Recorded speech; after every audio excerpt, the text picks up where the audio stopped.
Hey, remember when you loaded up Pokemon Gold and the clock first changed everything and the world turned dark in real time? It was a revolutionary feature for the Game Boy Color that felt like actual magic.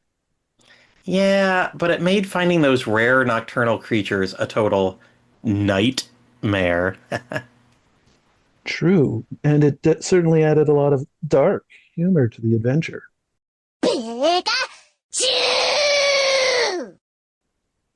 Speaking of the day-night cycle, walking through the forest at night and stumbling upon a blue plant with tiny feet is one of the more surreal moments for a new trainer. It is a charming little sprout, but it definitely looks like a strange weed in the middle of a manicured garden. It's a bit of an oddish sight to behold during a late-night stroll. The character design is clearly rooted in mystery. The trek to Ecruteak City is always a highlight, especially for the challenge of battling all five kimono girls in their various evolutions in a row. They really show off the versatility of that little fox-like creature. That group clearly has a lot of evolved tastes. It's a very elementary gauntlet for any aspiring trainer. Anyone who spent hours in the Safari Zone remembers the stress of seeing this pink egg bearer appear only to run away immediately. It is a test of pure luck to see if the rock on the or the bait actually keeps the creature in place. A trainer has to take a massive chancey to add one of those to the Pokedex. It is an excellent addition if the capture actually succeeds. Discovering an entire second region to explore after defeating the Elite Four remains one of the greatest secrets in gaming history. Yeah, the scale of the game doubled in an instant, providing a massive amount of extra content for the dedicated fan. It really added a significant badge of honor to those who finished both maps. That is a very reasonable amount of gameplay for a single cartridge. You know what else was awesome after defeating the Elite Four? Connecting Johto and Kanto with a very high-speed rail. I know, right? It made traveling back to Saffron City feel incredibly modern and sleek. It was easily a great way to get to better areas to train my Pokemon. Oh, yes, it was a very attractive way to travel between regions.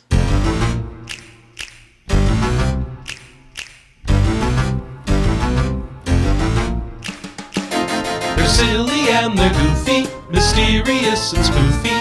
Camco makes them loopy, the Backtrack family. Their podcast is a blast, talk games from the past. They break down every class, the Backtrack family. Beat.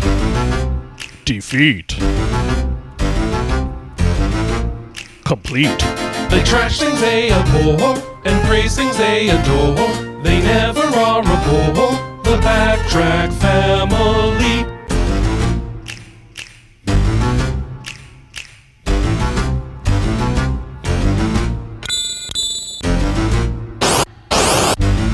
Boost Bruiser!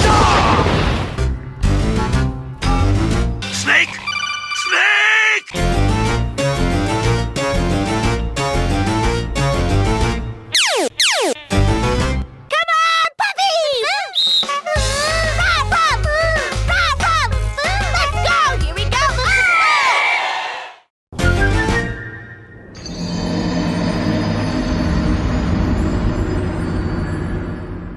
Hello and welcome to RPG Backtrack, your regular deep dive into your favorite RPGs.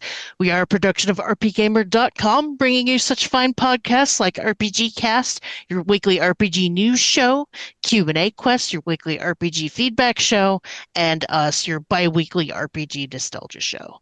I am your host, Kelly Ryan, and with me, as always, my podcast partner in crime, the silver to my gold, Mr. Matt Mason. Thanks for taking a chancey on me and partnering up for this episode.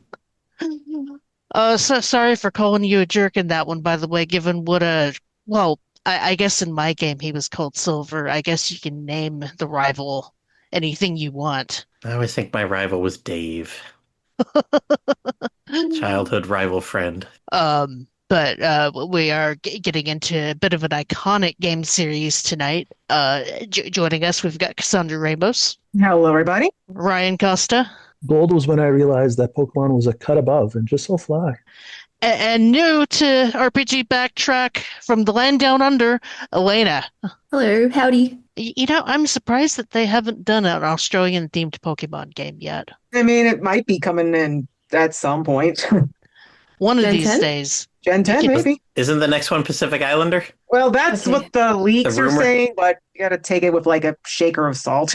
hmm I think it would work really well though if they made an Australian one. I've got ideas for each of the different areas in Australia. Ooh. With as Good much theory unique crafting. with as much unique wildlife as Australia has, I feel like that would be one of the best settings they could ever do. Like you could have a spider starter, you could have a koala starter, like it was kangaroo. Be so good. Do all the deadly animals for starters. Spider, Yeah, snake, and What's the brown scorpion. snake? Yep. Or the recluse spider. But if you can't tell, we are talking Pokemon tonight, though not quite that far ahead. Gold and Silver, as well as kind of touching on the 35th anniversary, since those festivities are going on this year, which I am excited for. Pokemon Let's Go Gold and Silver win is what I want to know, since they had those Let's Go games for the Kanto region. Mhm. We'll Oh. see. I think supposedly there was, and there might have been, again, according to leaks, a Legends game for Johto, but they decided against it. So that's still a possibility for the future. I know. I wanted Let's Go Okay. Johto. I don't know if they're ever going to dip their toes back into Let's Go, but I we'll don't think see. so either. I think that was a one-time, hey, let's do something different on the Switch. Mhm. That's the game that got my kids into Pokemon. That was transitioning the mobile players, or try an attempt to transition mobile players into the console games. And Mhm. Yeah. I liked that game, but I'm also crazy for Pokemon. But I digress. Oh, hey, Cal, I've got a live recording of this. Edit you here. You said it was Pokemon's 35th anniversary. You got a little bit ahead of yourself. We're only at 30 Okay, only at this year. 30. It's because Sonic's 35th anniversary is this year, so that's stuck Oh. in my head too. And Zelda's was 40th. And So- Dragon Quest is 40th. A lot of big Yeah. ones this year. Yeah. Mhm. So my bad. And yeah, you're right. It has been that long because I was a senior in high school when Pokemon started getting popular in the US. That was 1999, and holy shit, I'm old. Oh, I I was in got sixth grade. 1999 memories for this. We'll get to that in the memories time, but I got 1999 stories. Well, why don't we take a brief musical interlude with some jaunty little chiptunes from the original cartridge, and then when we come back, we'll just dive right in. There's a lot of stuff to get into with this series.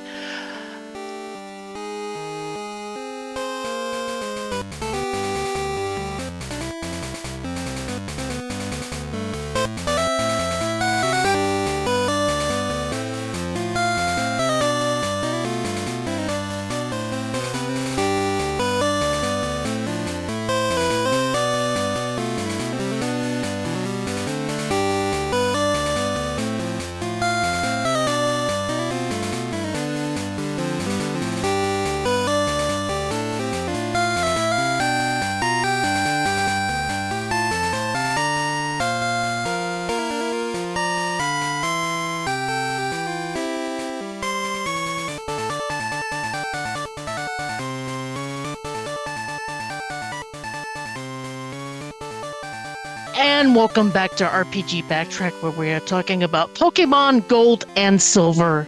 The original releases for the Game Boy Color came out on November 21st, 1999 in Japan, and then in North America on October 15th, 2000. And yeah, seeing the release dates kind of sparked some memories for me because, like I said, I got into Pokemon in 1999, and that was when some of the stuff was leaking. to the US. That's where we first learned about Peekaboo. Anybody remember Oh, Peekaboo? yeah, Yeah. yes, I remember. I do. At least I wasn't on the internet at that point, so I was mostly getting information from like magazines that had like early that like I guess imported the game and had previously had like certain websites had like hand drawn pictures of the new Pokemon. They looked a little rough, but I was just fascinated reading whatever information I could. Peekaboo was a little before Gold and Silver's release, and people thought Arrow looked like a Pikachu, but blue. Yeah. Even made it into an official, not like a Pokemon, like the card game, but like some kind of collectible card thing. Pops, I think, and they told Uh, it Peekaboo. what's funny is that they've made making a Pikachu clone kind of a tradition in every game since. And I wonder if the Peekaboo rumor kicked that off. It's like, well, we didn't intend this to look like Pikachu, but hey, it kind of looks like Pikachu. Basically, Gold and Silver's Pikachu clone was Pikachu. Pichu, that's true. That's true. So this game has had a lot of interesting development history and some beta stuff leaked recently. Do we want to Automated get, stuff. yeah, if we want to get into that real quick. Okay, so the Gold and Silver development actually began shortly after Red and Green were released in Japan, and they were first revealed to the public in 1997. And they were actually going to be called Pocket Monsters 2 Gold and Silver. Just you can imagine the Pokemon games being numbered, although eventually we'd get Black 2 and White 2. But and so yeah, and they were slated to be released in 1998. In 1997, they had this, Nintendo's Old Space World event, and they released a beta, like a demo of the beta. It was shown off. It was apparently really popular over there. And that game was actually very different from the final release. Of course, as you know, I think in 2018 is when we got those massive leaks that included the beta demo, and even like early screenshots showed that the color palette was very limited. It was a little closer to like yellow version in color. It wasn't meant to be for the Game Boy Color at the time. Okay. Yeah, so that's very interesting. And instead of Johto and Kanto, like being two separate regions, the world map was actually a simplified map of all of Japan. And interestingly, the places that would become Owen and Sinnoh in later generations were just a single city on that map. So that's kind of funny. And Kanto was in the old map, but it was basically one giant city, one giant map. So, and there was like, there was like Palatown in one area, in the middle was Celadon, there was Mount Moon. I mean, that must have been kind of weird. There was just some other minor things. For instance, there was going to be a skateboard in addition to the bicycle that allow you to access like hidden regions, which kind of sounds like the trick and acro bikes from the third generation. So maybe they say that for that generation. The character Silver, not Silver version, but your rival character, the redhead guy, he was going to be similar to Blue. He would be a lifelong like rival of yours and be competing with you. And instead, they turned him into the very angry thief that would be in the main game. Also, there was going to be an Imposter Professor Oak. If you remember Imposter Professor Oak from the TCG, that's apparently where he's going to pop up in until they decide to drop the whole plot line. Huh. I do remember that card. Yeah. And then, of course, this beta had a lot. And the beta and plus, like, the other leaked information had tons of beta Pokemon, either early designs for Pokemon that did come out, some Pokemon that were saved for later. For instance, the beta for the 1997 beta had Leafeon, or at least a grass evolution of Eevee. And as you know, that was saved until the fourth generation. And there was a couple more like that. And also lots of Pokemon that were just completely removed, seemingly never to come back again. I put in a link about a Reen, which was a cat with bells on it. There was a bunch of cats, unfortunately, removed from the Gold Silver beta. Learning about how many cats I was robbed of hurt Right. my soul. Particularly baby Meowth. Yep. There was a baby. There was going to be a baby Meowth in the first generation too that got removed, and then there's a lot of other baby Pokemon that were removed. There was a baby Doduo, which bafflingly has 3 heads. So Yeah, that is insane. that might have been why they removed it. There was a baby Vulpix called Mekon, baby Tangela called Manja, baby I will Bodine called forever Gilpin. wonder how that Doduo lost its third head to become Doduo to then get it back Like trio. Well, that's why they never incorporated it. It's just like, you know what, we're not going to explain this, and probably Game Freak realized, you know what, these babies are kind of cute, but they're also kind of useless. Why have so many? So they cut it down drastically. Hmm. And yes, and also there's actually an interesting Pokemon missing from the Space World demo, Lugia, which is the mascot legendary for Silver version. As revealed in interviews with Pokemon anime showrunner Takeshi Shudo, he actually conceptualized Lugia for the second Pokemon movie. So it didn't exist at the time. He's like, I think of this Pokemon, and then I guess he asked Game Freak or somebody to actually design the Pokemon. He didn't create him, like he thought of the Pokemon, but he didn't like draw it or what have you. And Shudo was actually surprised to find out that they added Lugia to Gold and Silver. He thought it'd be a Pokemon unique to the movie, which Pokemon never does. Sometimes there's Pokemon forms that are unique only to a movie or the anime or the manga or a side game like Primal Dialga in Mystery Dungeon, but there's never like this Pokemon is exclusive to this and it never actually shows up in the main games. Like I guess that just sets the precedent. And of course it makes you wonder, what was the Pokemon going to be the mascot for Silver? Because it was only Ho-Oh on like for the demo had both Gold and Silver, and it was still Ho-Oh in the title screen. Makes you wonder. And then sometime after the Space World demo, I can't find any interviews that say this, but based on the demos and like other builds of the game, they basically restarted Gold and Silver's development sometime after that Space World demo. News was quiet until March 1998, when a delay was officially announced and the games were renamed Pocket Monsters Gold and Silver. According to programmer Shigeki Morimoto, part of the reason the games took 3.5 years to develop was due to having a team of only 4 programmers. I don't know what the average is for Game Boy or Game Boy Color games, but that doesn't seem like a lot to me. And then the games were finally released in Japan November 21st, 1999, as we know. The Pokemon, it looks like, again, based on builds of the game, that Pokemon were like, their designs were tweaked, they were added or even removed from the games even months before it was released. They were like working on that for a long time. And some Pokemon actually had earlier designs in Gold and Silver that would later get redesigned slightly to match their artwork in Crystal version, like Sneasel and Raikou. And here's a common myth you might have heard a lot. Have you ever heard that supposedly Satoru Iwata is the reason Kanto is in Gold and Silver? Yeah, I've heard that myth quite a bit. Yeah, so again, that's a myth. What Iwata did was he wrote an algorithm that actually sped up battle load times. So they would have actually stretched on longer had he not wrote that algorithm. But he's not the reason Kanto was in there. And again, Kanto was weirdly in the original version of the game, just severely compressed. And yep, that's the story of Gold and Silver. I kind of hoped that, while I was playing Gold that they would just keep adding new areas while going back. So like we have Gen 10 coming up, and you just have 12 different areas to go through. Yeah, So sad to say they just never did that again. Yeah, it's a shame. I really enjoyed that as well about Gold and Silver. Again, yeah, that was again. I kind of had it spoiled by magazines that you could go back to Kanto, but it was just really neat to just go back to see how things are 3 years later. And although I also it was always confusing because for some reason there were some Gold and Silver Pokemon that could only be found in Kanto, like Houndour. Just like, what are you doing? When did you come in? I don't remember you guys from Red and Blue. I'll never forget kind of a lot of the innovations that happened with this game, and it kind of encouraging you, or hoping that you had a lot of friends, which kind of sucked if you were an American fan, especially me in college at the time. Because you had no friends? What?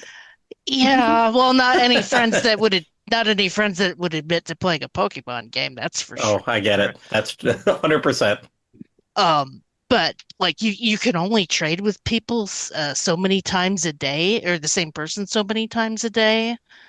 Uh, it had the day-night cycle, so that the first game with an internal battery that kept the time.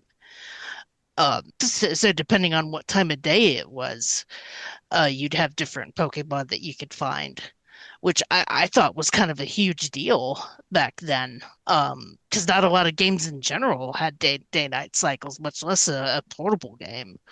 And certainly not one that matched up with the time, your real world time too. Yeah. Um, what else? Wasn't there also a cell phone attachment that only Japan got? Oh, an only crystal version too.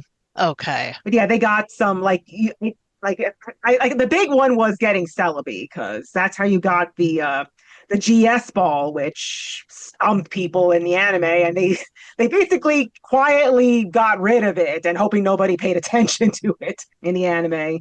But yeah, so that's how you got the GS ball, and that's how you got Celebi. I believe the Gotcha. 3DS like the version of like the what's it called, the virtual console version just had that side quest as part of the game. Although right now, of course, 3DS is no longer up, so it's too late to download that, at least not legally.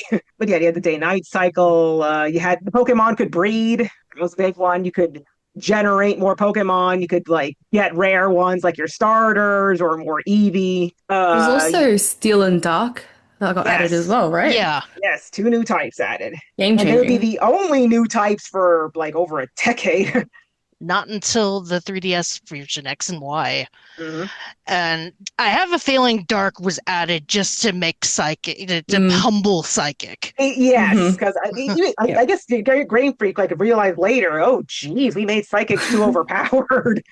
And Like, sorry, I thought you were done. It no, no. famously split up the special stat into special defense and special attacks, so that Mhm. that kind of helped mitigate the psychic type too. Yeah, so that way, like Pokemon with the high special, like the high special wasn't just deals a lot of damage, but also could tank a lot of special damage too. Yeah. And steel types were like psychics were resistant. Steel types were resistant to psychic attack, so that helped too. Hmm. Just to better balance that. So And basically, Sabrina was the real overlord of the first gen, and they can't have that anymore. I mean, you too. No, Mewtwo now you gotta was no, now you get the fun of dealing with Whitney's mill tank. just use That female Quagsire. It's not that hard. Whitney's meal tank was definitely one of the most traumatic moments in Silver for me. Her meal tank with the rollout was yeah something else. Don't know if anyone else experienced that as well. Yeah, Like my I poor use the female. Cyndaquil. Yeah, I use a female Quagsire, so it was the ground type reduced the damage from rollout, and the female prevented it from getting attracted. It just shot off a couple of attacks, and then it was down. Pro strat right there. I also learned later that there's a lot of fighting types outside of that area too, that are kind of a hint that also what you need to attempt to do is get a fighting type. Mhm. That sounds the most familiar way I dealt with the mill tank was having a fighting move because I know when I played, I'm not sure anyone else did similar. I started gold and went, I want to do opposite or different than what I did in blue and red. So like I Hmm. started with Bulbasaur and I'm like, oh, Chikorita, was so cute. But I already played grass, so I'm gonna have to pick Totodile. And as a result, when I went through the first time, I never used fighting. I never used electric. So I had fighting Pokemon. I had electric as soon as I saw the Mareep, and just building my teams to try doing something different. Because at least for myself, I never really wanted to reuse a Pokemon, but this game is amazing for making you kind of want to see what all of them can do and all the abilities they can learn. Hmm. Mhm. I I actually started my fire type tradition. I decided just like I like Charmander the first generation, just like you know what I like Cyndaquil, and then I still use fire starters to this day, except for side games like black like White 2 or the Legends games. I don't pick the fire types then, but I've been sticking with the fire type since. I I, didn't I realize I had a. Oh, sorry. No, I sort of have a self-imposed challenge with any new Pokemon game I play where I try to keep my team mostly new Pokemon. Oh no, Um, I Mm, insist on a new Pokemon every generation, and not even like from that generation. Although I make exceptions now for like regional variants. mhm. Although I haven't actually had a need to like invoke that yet so far, but like I insist. Like I made a team of all new Johto Pokemon for or I played Gold and then later Crystal, and then I've just been doing that since. It's a lot of traditions I hold on to when it comes to Pokemon games. Because I find that if I don't do that self-imposed challenge, I'll just do nothing but pick my favorites, and to me that's boring. I have a really random tradition that kind of started. I didn't play too much further, at least like from day one, beyond the second gen, but I always liked getting the normal flying type from the first area and seeing how long I can keep them viable in my team. I had a It started. similar. You had Oh no, I was similar? gonna say I had a similar thing, but with like the bug types. So, Mm. like your Butterfrees and stuff. I'm like, I love Butterfree. Let me, keep it forever. And then, yeah, by third gym or something, it's just unfortunately sitting collecting dust in the Pokemon Center. Uh, And I do have the don't know. starter bird too, yeah. In fact, I used to have a tradition of naming them after like musical artists, although Mm, I mean, it's been hard to find ones that are usually ones relevant to either video games or anime, so that does limit it a bit. I might have to open it up more because I'm starting to run out of ideas. Like, do I start naming them after composers? I had Mm. like Ayumi from Ayumi Hamasaki, or like Utada Hikaru, or like Revo from Revo and Sound Horizon. this is just Snoop Dogg. You'll be fine. So something that I noticed with just this generation that they really haven't done since literally having Black and White too is that this game takes place I think a year or two after the events of Red and Blue. 3 years actually. Three years. Yes. Because one of the major plot points is Team Rocket getting back together. Yep, and I think that's like you said, except for like the direct sequels, like Black 2, White 2, and Legend ZA is 5 years after X and Y. This is the only mainline game. Although you later find out that Ruby and Sapphire, third generation, takes place at roughly the same time as Red and Blue, and then the fourth generation takes place around the same time as Gold and Silver. Although that's more like inference, I think, than directly stated anywhere. Certainly not in game. I'm eventually going to learn that somehow the Pokemon continuum is more complicated than Zelda, aren't I? I mean, there is actually some crazy stuff involving like parallel universes and a multiverse. So, yeah, if you really want to get into it. And Yeah, that's all Imposter Professor Oak. I get it. yeah, because isn't this the first time we sort of got Pokemon deities with Lugia and Ho-Ho-Oh? I don't. I mean, that's kind of weird. Like this is before the third generations when they really started to get into myths and legends with Pokemon. They're still pretty vague as of now. Like they're special, but I mean they're revered. Like Ho-Oh and Lugia had their own towers until one of them burned down. Like they're not important to the plot, I guess is what I should say. Like they're a little more time is spent in the remakes, although still not enough to like incorporate them as part of the story. I mean that's I why see. yeah. Like that's what like Lugia, there's little in the way of myths. It's kind of more important in the second movie than it is in the game itself, which leads more to the idea that it was added later as opposed to being planned from the start to be Ho-Oh's like counterpart. That being said, I absolutely adore Lugia. It's still my favorite Pokemon after all these decades. And as for the three elemental legendaries, let me ask you guys, are they dogs or are they cats? Officially, Dogs. they are cats. Dogs? Officially, they're cats. Okay. Really? Huh? Because according to like the designer, like Raikou is a tiger, Entei is a highly stylized lion with a little bit of like the Shisha or Komayunu, which are based on dogs, and Suicune is a leopard. But for the longest time, and I still think Suicune looks more wolfish than anything. Mm-hmm. Which is why I Questioning like my life now. yeah, I know. I like the Beast's moniker better because I mean maybe Raikou's the closest to being a tiger. It's got stripes for crying out loud. But Entei looks like a very bizarre, like vaguely cat-like, but also has some dog-like qualities. And like I said, I still think Suicune looks more like canid than anything to me. So I do like beasts. And here's a fun one. Here's a fun like fact about the beta. They had their original designs were way more dog-like, and they were just Yep. called Rai, En, and Sui. And a lot of people have joked that the Suicune beta, looks a lot like the Chimera created out of that little girl and the dog in the Fullmetal Oh, Alchemist. And I it have kind of does. I had never noticed that before. It's actually kind of funny. Yeah, so that predates, I'm pretty sure, that Fullmetal Alchemist by at least a couple of years. So that's just a very funny coincidence. This was the first generation that Pokemon could roam as well, right? Like the Yes, three cats could roam. yes. And that was frustrating. Everybody hated that.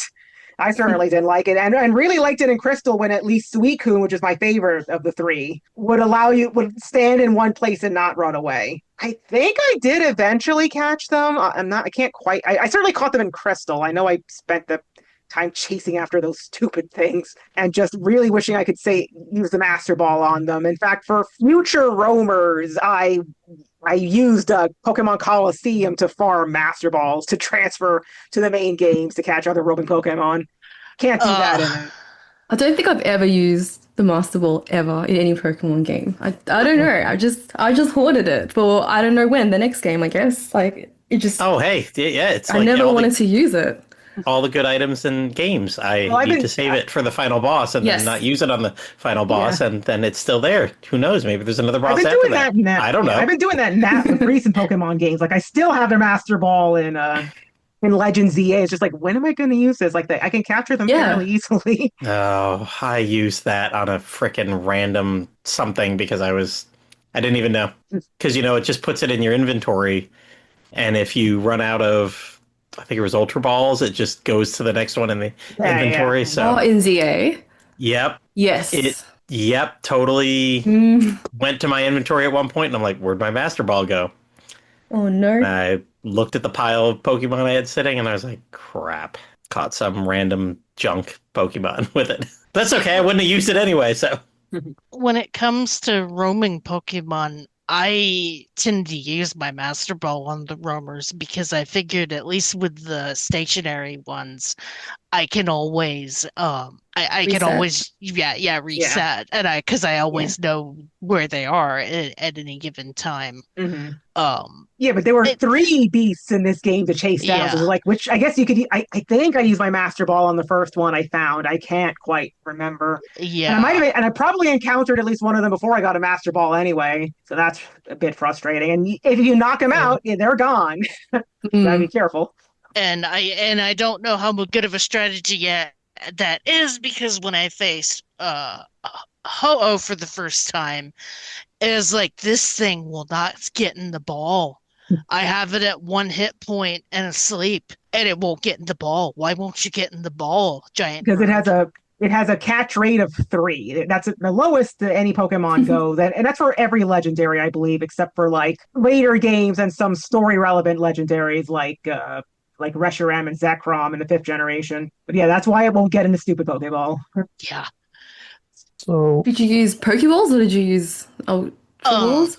'Cause I was always a I big fan of Great Balls. I don't know why. I think I just like how they look. the guide I was reading suggested just sticking with Great Balls because Oh. the Great Balls were cheaper and the catch rate wasn't that much of a difference. Yeah, better. Yeah, back then the great. Yeah, the Ultra Ball was still better, but you're always tight on money. Although I Mhm. remember, I fought enough trainers, and I would beat the Elite Four a crazy amount of times to make more money. So I was fine with just that slight edge, and I would always make sure to have a lot of Ultra Balls to catch Uh, them. This game. Yeah. Oh, that's right. This game does introduce those special apricot Pokeballs. yeah, which I thought was kind of a neat idea, not only, going around and gathering stuff, but having special Pokeballs that are because did the original game only really have the basic three? Yeah, it just had the basic 3 and a Master Ball. So Yeah. you had the lure ball, which caught Pokemon you fish. There was the Mhm. love ball to catch opposite gender Pokemon. Sorry? Oh, The Safari. Oh yeah, the Safari. Well, the Safari balls I think were basically like Great Balls with a slightly different design. But yeah, I guess the balls too. Yeah. But I always thought that was a neat little touch, adding specialty balls that you couldn't necessarily get a lot of it unless you did a lot of farming. But having like dusk balls on hand for caves or net balls on hand for when you're doing fishing, that was just such a neat idea. And I'm glad that they put that in and have kind of kept with it throughout the years. Yeah, the funny thing is, some of those apricot balls are buggy. I'm trying to find the specifics. Like they don't work the way they're supposed to. Like one of them, instead, I'm trying to remember which ball it is, or looking it up quickly. One of them, instead of like one of them supposed to, I think it's the moon ball. It's supposed to catch Pokemon that evolve the Moonstone, like Clefairy or Jigglypuff or the Nidorino and such. But instead, it catches Pokemon that evolve with the Burn Heal, and that is no Pokemon even today. Also, the Love Ball works better on Pokemon of the same gender, actually. Huh. Probably And because of something like that, I just ended up being old man ranting at Cloud as a 12-year-old, going, "Where's my Ultra Ball? Just give me the great Ultra Balls back." I mean, they were still there, but yeah, so they were bugged. Like they work as intended in later games, of course, but in that game they were weirdly bugged. Or like the Quick Ball is supposed to catch Pokemon that run away, but you think, oh, this will be good for the Raikou and Suicune, but it apparently only works on very specific Pokemon like Magnemite for some bizarre reason. Like that was just I mean, like the first generation had its own bizarre random bugs, like ghost type attacks actually being like not affecting psychic types instead of being super effective. And I guess they just carried on that tradition into even Well, wasn't it the new because game. I guess the moves wouldn't matter. The only two ghost types in the whole game were also poison types, which were weak to psychic. Yeah, but Lick should still do double damage, even if, and it doesn't. It's like if you use Lick on an Alakazam in the first generation, like red and blue and yellow, it'll do no damage when it's supposed to be super effective. And they fixed that starting second generation onward because that was a glitch. That was unintended. So yeah. Like I love going to the TV tropes page for the original Red and Blue and just going to where the bugs are and just reading the list of all the stuff that didn't work in Red and Blue. And I've never really done it for Gold and Silver, but is it as buggy as the originals, or have they had a chance to kind of learn their lesson? No, that's definitely far less. I mean, there's still glitches, but they're harder to pull off. You have to know what you're doing. You're not going to find a weird man on the roof because the door's locked, or like there's no like. But I remember there being, I think they were joking, but there were like people saying that the reason, because in Gold and Silver and Crystal, Cinnabar Island, like a volcano erupted, and there's nobody, everybody fled, and there's no buildings except for the Pokemon Center there. There are Mhm. jokes that Cinnabar Island was destroyed so that Missing No wouldn't show up anymore. And I think similar Uh, jokes for the Safari Zone too, because the Safari Zone is closed in the Kanto in a second generation. And also, we could do a bunch of glitches with the Safari Zone, and that's just gone. Although there apparently the game still has like a beta version of the Safari Zone that you could access with like cheats and such. It's completely bare bones, but it's there. was I the only one with the Cinnabar Island aspect that didn't care about the missing no, and I just wanted to see however many level 100 plus character Pokemon I'd find? My Pokemon Blue had 152 Gold Duck. I would use that to get Safari Zone Pokemon more easily because I didn't want to deal with the stupid, Kangaskhan, Scyther, Chansey, Tauros, or Pinsir, depending on your version, but it was Scyther because I had red. And it's just like instead of, stumbling upon them, throwing a ball, and most likely having the dumb thing break out and run away, I just immediately went to Cinnabar Island and caught him that way. I ended up especially after the first gen, when I went through Gold, found out that I could go back through first gen after. There were so many I'll just do it later type Pokemon. Like, oh, look at all these legendaries. Now I'll just do that later. I'll hunt down that eventually. And then, a new game came along, so I only ended up still using my Hoot Hoot from beginning to end of the game. Like I got a level 60 something now, knocked out.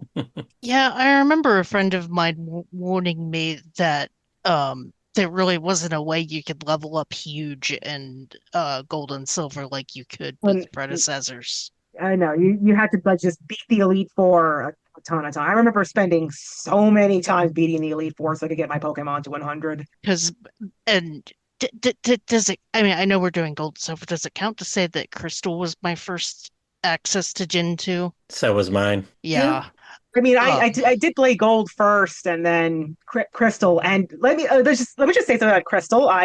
It's probably the closest I've ever come as a cis woman to feeling gender euphoria because I was so happy to get able to play as a girl. So happy. oh, so gender picking wasn't available until No. Crystal. Oh no, yeah, I I didn't remember. know that.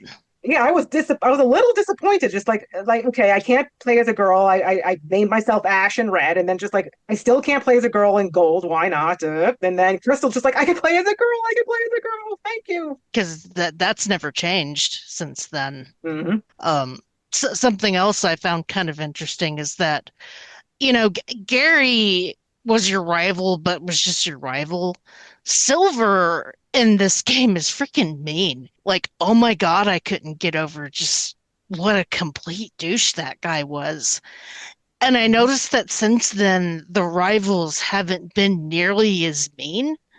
Yeah, like the closest we got was be Bede in Gen 8 and Sword and Shield. He was a jerk.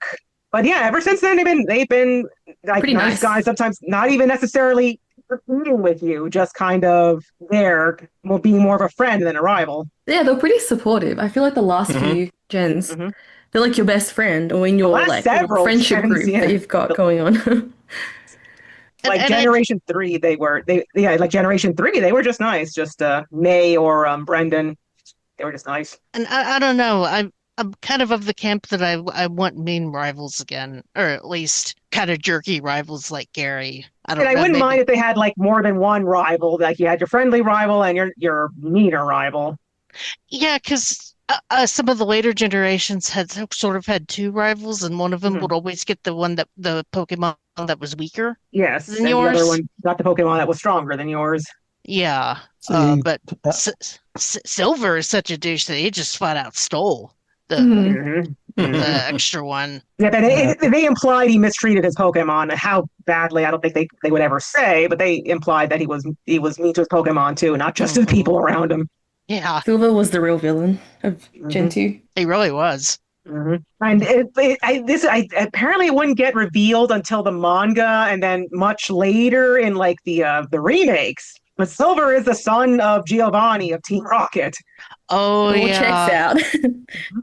But that's why I'm he had a grudge against Team Rocket. They didn't say why, and I guess it's because his father just is so being so filled with shame of losing to a child, he just kind of opposite abandons everything. I mean, I guess I'd be pretty upset too. so what you're saying is I need to use a Rhyhorn to beat his entire team. Giovanni just likes his Persian a lot better than his kid apparently. That tracks. But speaking of kids, was anybody ever able to beat Ash or Red at the end of the game? Because I remember in Crystal, Ash just completely, or Red, same character. I never thought a level 70 Pikachu would be so hard to beat. It was 81. That Pikachu was 81. The rest of his Pokemon were like 75, 76, but that Pikachu was 81. I did beat it. I knew what level because I had the strategy guide, so I knew what levels and matched accordingly. Hmm. Once you reach those kind of character levels, it's like, okay, maybe level 81 Pikachu using Tail Whip could hurt me. So it felt like the anime again. I'm like, okay, some of these moves make sense if you're level 81. I don't think I fought him in that game. I have very few memories of this game, this generation. I'll talk more after the break, but it was fun. I enjoyed everything, but no, I don't think I took him on because I know I didn't like do a lot of post game stuff until probably the DS games. I don't remember that battle with Red. I'm pretty sure I did it, but I can't remember what I did or how I did it. But yeah, that Pikachu. I mean, it has a low defense. Like an earthquake will take care of it just fine. And see, back then, I didn't pay that much attention to types like I do now. I just kind of used all my favorite Pokemon and adjusted as such. It wasn't until Gen 3 when I really started taking Pokemon seriously, All right, fair, fair. which is Like weird I, because I wasn't even a little kid then. I was a college kid, but yeah. yeah, I was still in middle school when Gold and Silver came out. Want to say eighth grade? Yeah, I think it was eighth grade. Start of eighth grade for me, I believe. And Just I'd circling all back a little graduated bit. college. I'm the old man. We've established this many times. Circling back a little bit, since everyone praised how much they enjoyed it, I couldn't stand the day-night cycle. It's one of the reasons I Really? stopped playing Pokemon. I always got home from school around the same time and could only play during a certain time frames. And since it went based off of real life time, I just never got to see parts of the game. Like just like I or I didn't realize it went off the in-game clock, so I just had it set to my real time, which meant like Mm. I only saw 4 to 6 p.m. See, I was a night shifter during that time, and it wasn't like Pokemon's day-night cycle was as restrictive as, say, Animal Crossing. You could still play most of the game. It was just certain Pokemon just wouldn't show up. There were certain events that happened too. I like well, some of them depended on the day of the week because it didn't just keep track of like what time of day, but also like whether it was Monday or Tuesday or what have you. Hmm. There were characters that would give out special held items based on the day of the Mhm. week. You had, I think there's a special bug catching contest Hmm. in the city That whose rings a name is bell. yeah, I can't remember the exact city, but it was a bug catching contest in a national park. And that was only like 3 days of the week, I believe. And also there was these that's odd little features. Like the game has a quote unquote radio. Like you had a device called the Poke Gear, which is like your watch, but also your map, and it also included a radio.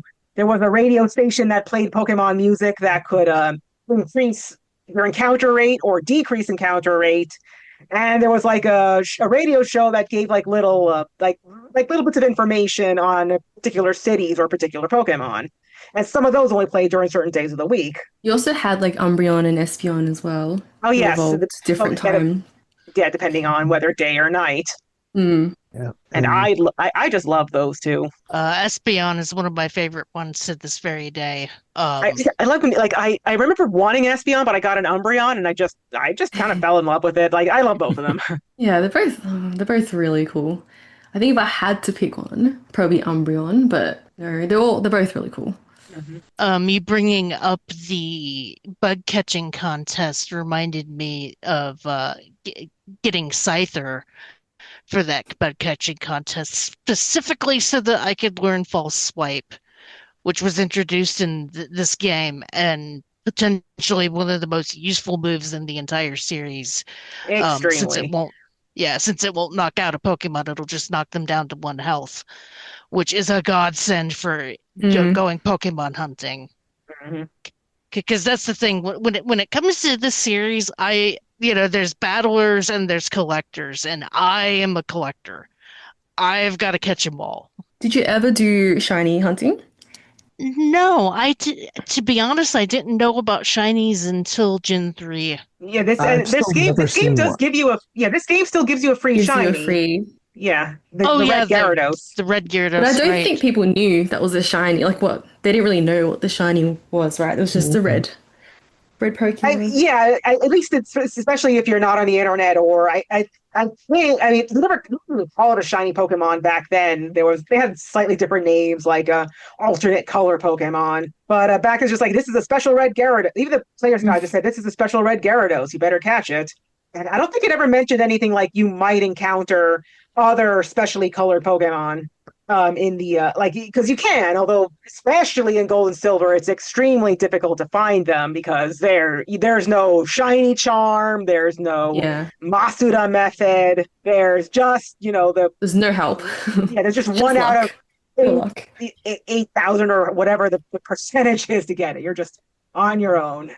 I I didn't encounter another shiny Pokemon other than the red Gyarados until Leaf Green anyway. Never did find one in although in Crystal version, you get this special egg. You probably remember getting Togepi's egg early on as a way to introduce you to the breeding mechanic. Hmm.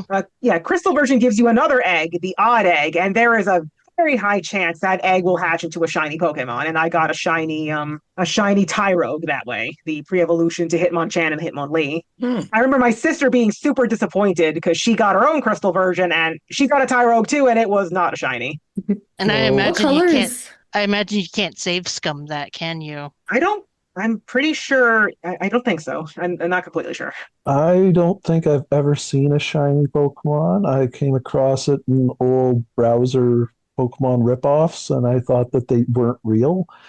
And when I saw the red Gyarados, I remember thinking as a kid going, because I thought it was a regional variant before those really existed, and went, oh, Gyarados is just red colored in this part of the world. And then kept thinking why none of the other characters or the other Pokemon were different colored. Is like, basing it off something like real life would be like, oh, I saw Black Lab. So it's a different part of the world. Okay. So it was like, how come my Raticate isn't a different color? Because it's not a lucky one. Although I have heard that I think you can do some funny business with like a Ditto in order to get more shiny Pokemon from Red and Blue. Oh, I think we forgot to mention that you can trade over Pokemon from Red and Blue into Gold and Silver. You obviously can't transfer any of the new Pokemon to Red and Blue, but you can transfer your old Pokemon to there. And that was the only way to get like a full Pokedex, obviously. Yeah, it was called time travel. Yeah, it was a time capsule because I guess it was because you're traveling, like you're sending Pokemon 3 years to the past and they're sending Pokemon 3 years to the future or something like that. It's a little funny, but yeah.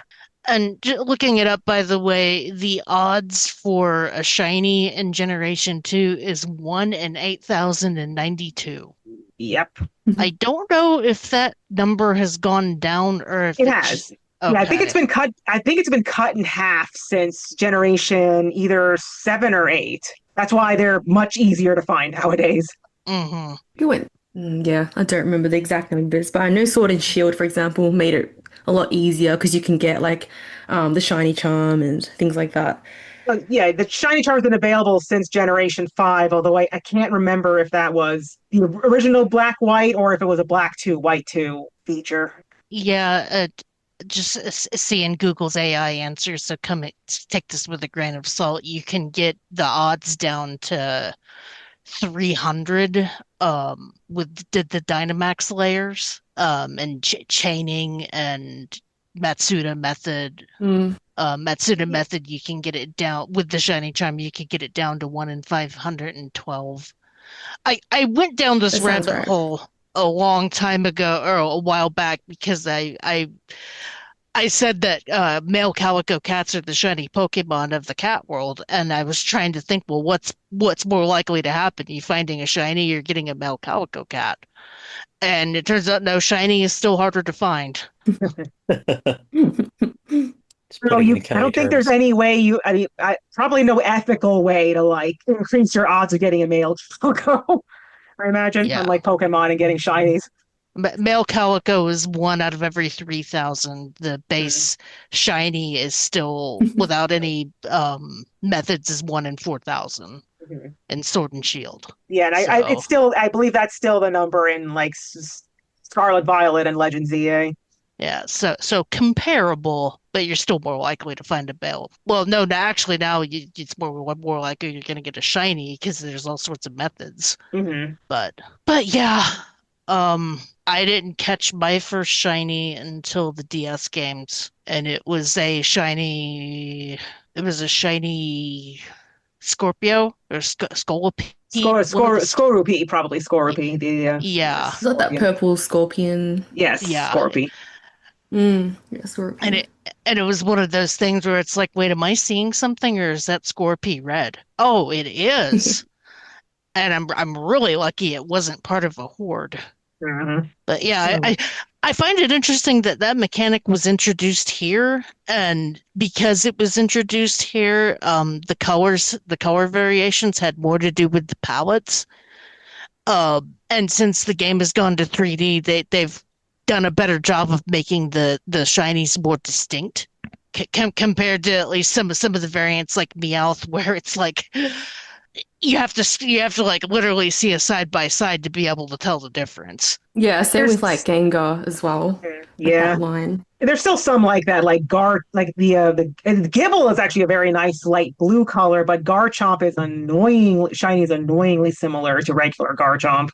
Pikachu too, though it kind of makes sense they don't want to change the mascot too much. It's just a slightly darker yellow, I think, the shiny. But then you get like Espeon. Espeon's like green, Green, yeah. neon green. Can't miss that. Yeah, Umbreon's really cool with the blue rings Hmm. instead of the yellow ones. I have a Witten charm on my phone that I bought from Etsy, where it's an acrylic charm where one side is the black and the other side is the white shiny variant, which I kind of love that the more modern shinies have a very distinct look. Mhm. Yeah. That's nice.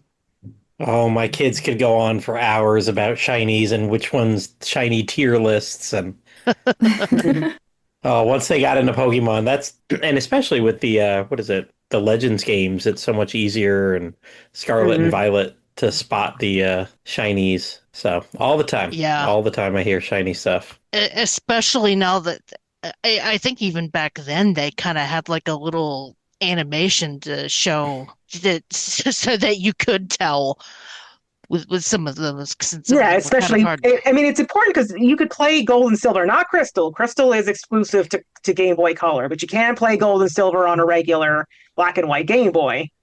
So Hmm. that would be very important because if you're playing in black and white, you won't be able to tell it's shiny because there's no color. But if you see the little star sparkle, then you're just like, oh, there's something. Oh, this Yeah. one's a shiny. Hmm. Yeah, and I Mm, didn't know that about Game Boy Color games, that as long as they didn't have the little bump on them, that you could still play them Hmm. in an older system.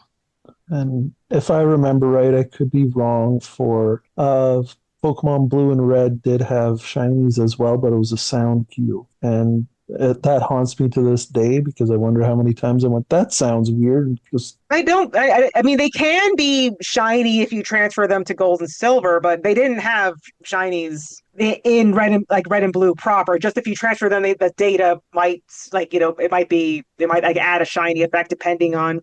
It depends on like their. They didn't ID. call them IVs, DVs.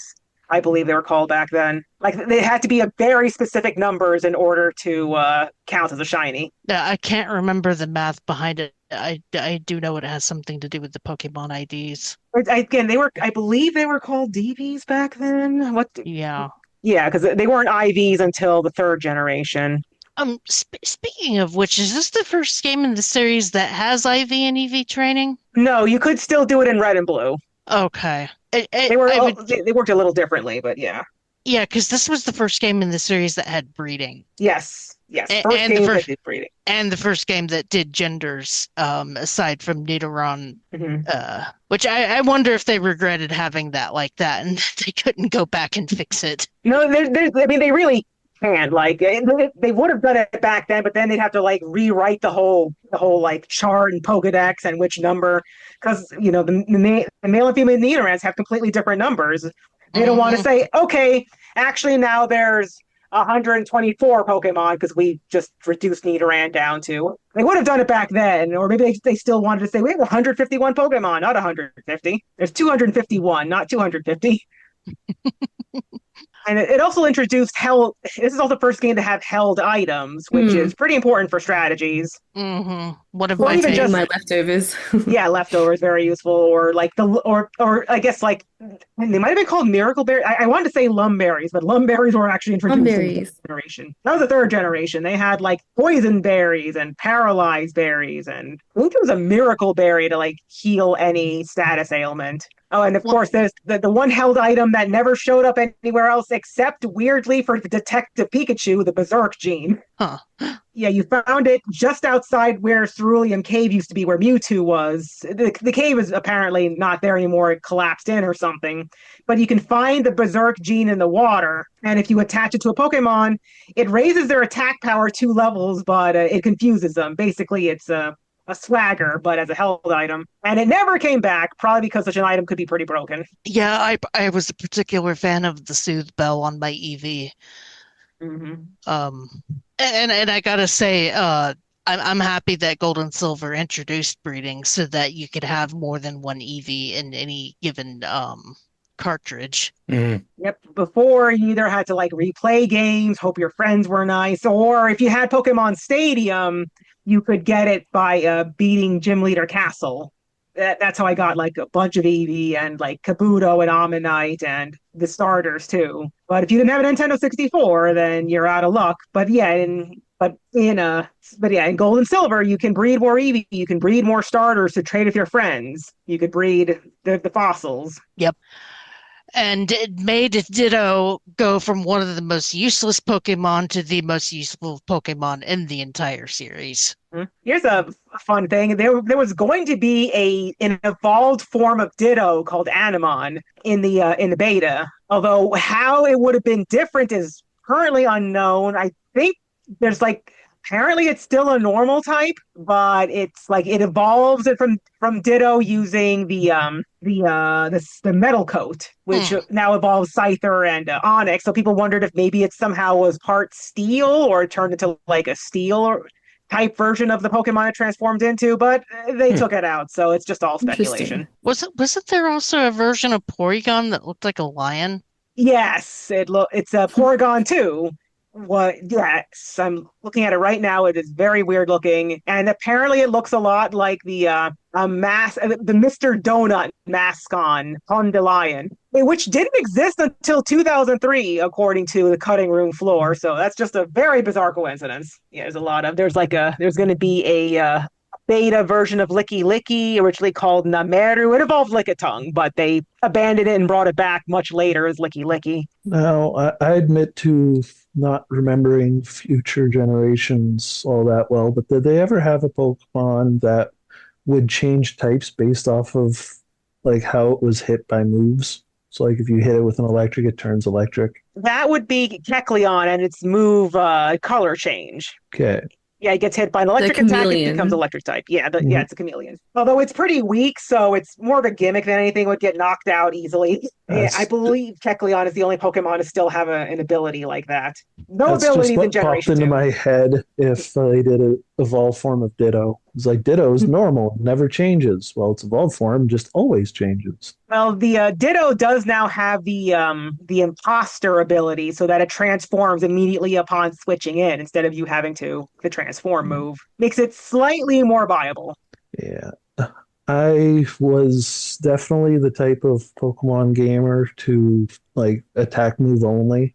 I would never have lasted in any type of multiplayer realm. I barely even used like sleep powders. It was I mean, sleep just powder so was much I useful could for learn. catching Pokemon. Yes, If it didn't miss, that's one of the though. reasons I kept it.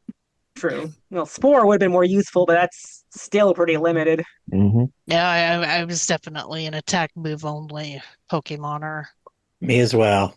I tried with ZNA to incorporate more other ones, and then it really wasn't needed.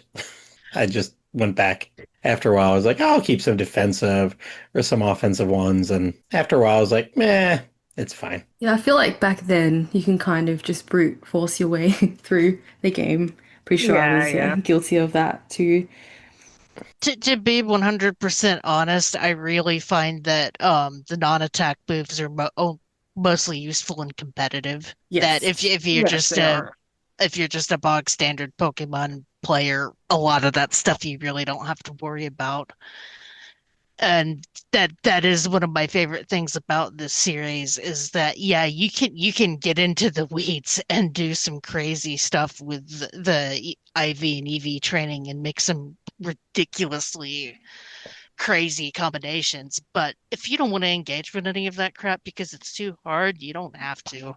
Mm-hmm. Yep, you could further just sail on through with just 4 attacks, and you could just use one super strong Pokemon and beat the whole game if you wanted to. Hmm. And that's my other favorite thing about the series is that for the most part, unless your favorite Pokemon is something like a Ditto that has issues, you can play the game with your favorites. Mm-hmm. And I think that's why the series has endured for 30 years. Transitioning into our roundtable after the break, unless we have anything else we want to talk to or talk about. One thing I was going to mention quick that I just wish they would have done more because, of course, this is 3 years later, is Koga. So you have a person who actually drastically changed, not just you show up and like, look at me, I have a beard now. It's like, no, this guy's like, I did something. I'm in the Elite Four now.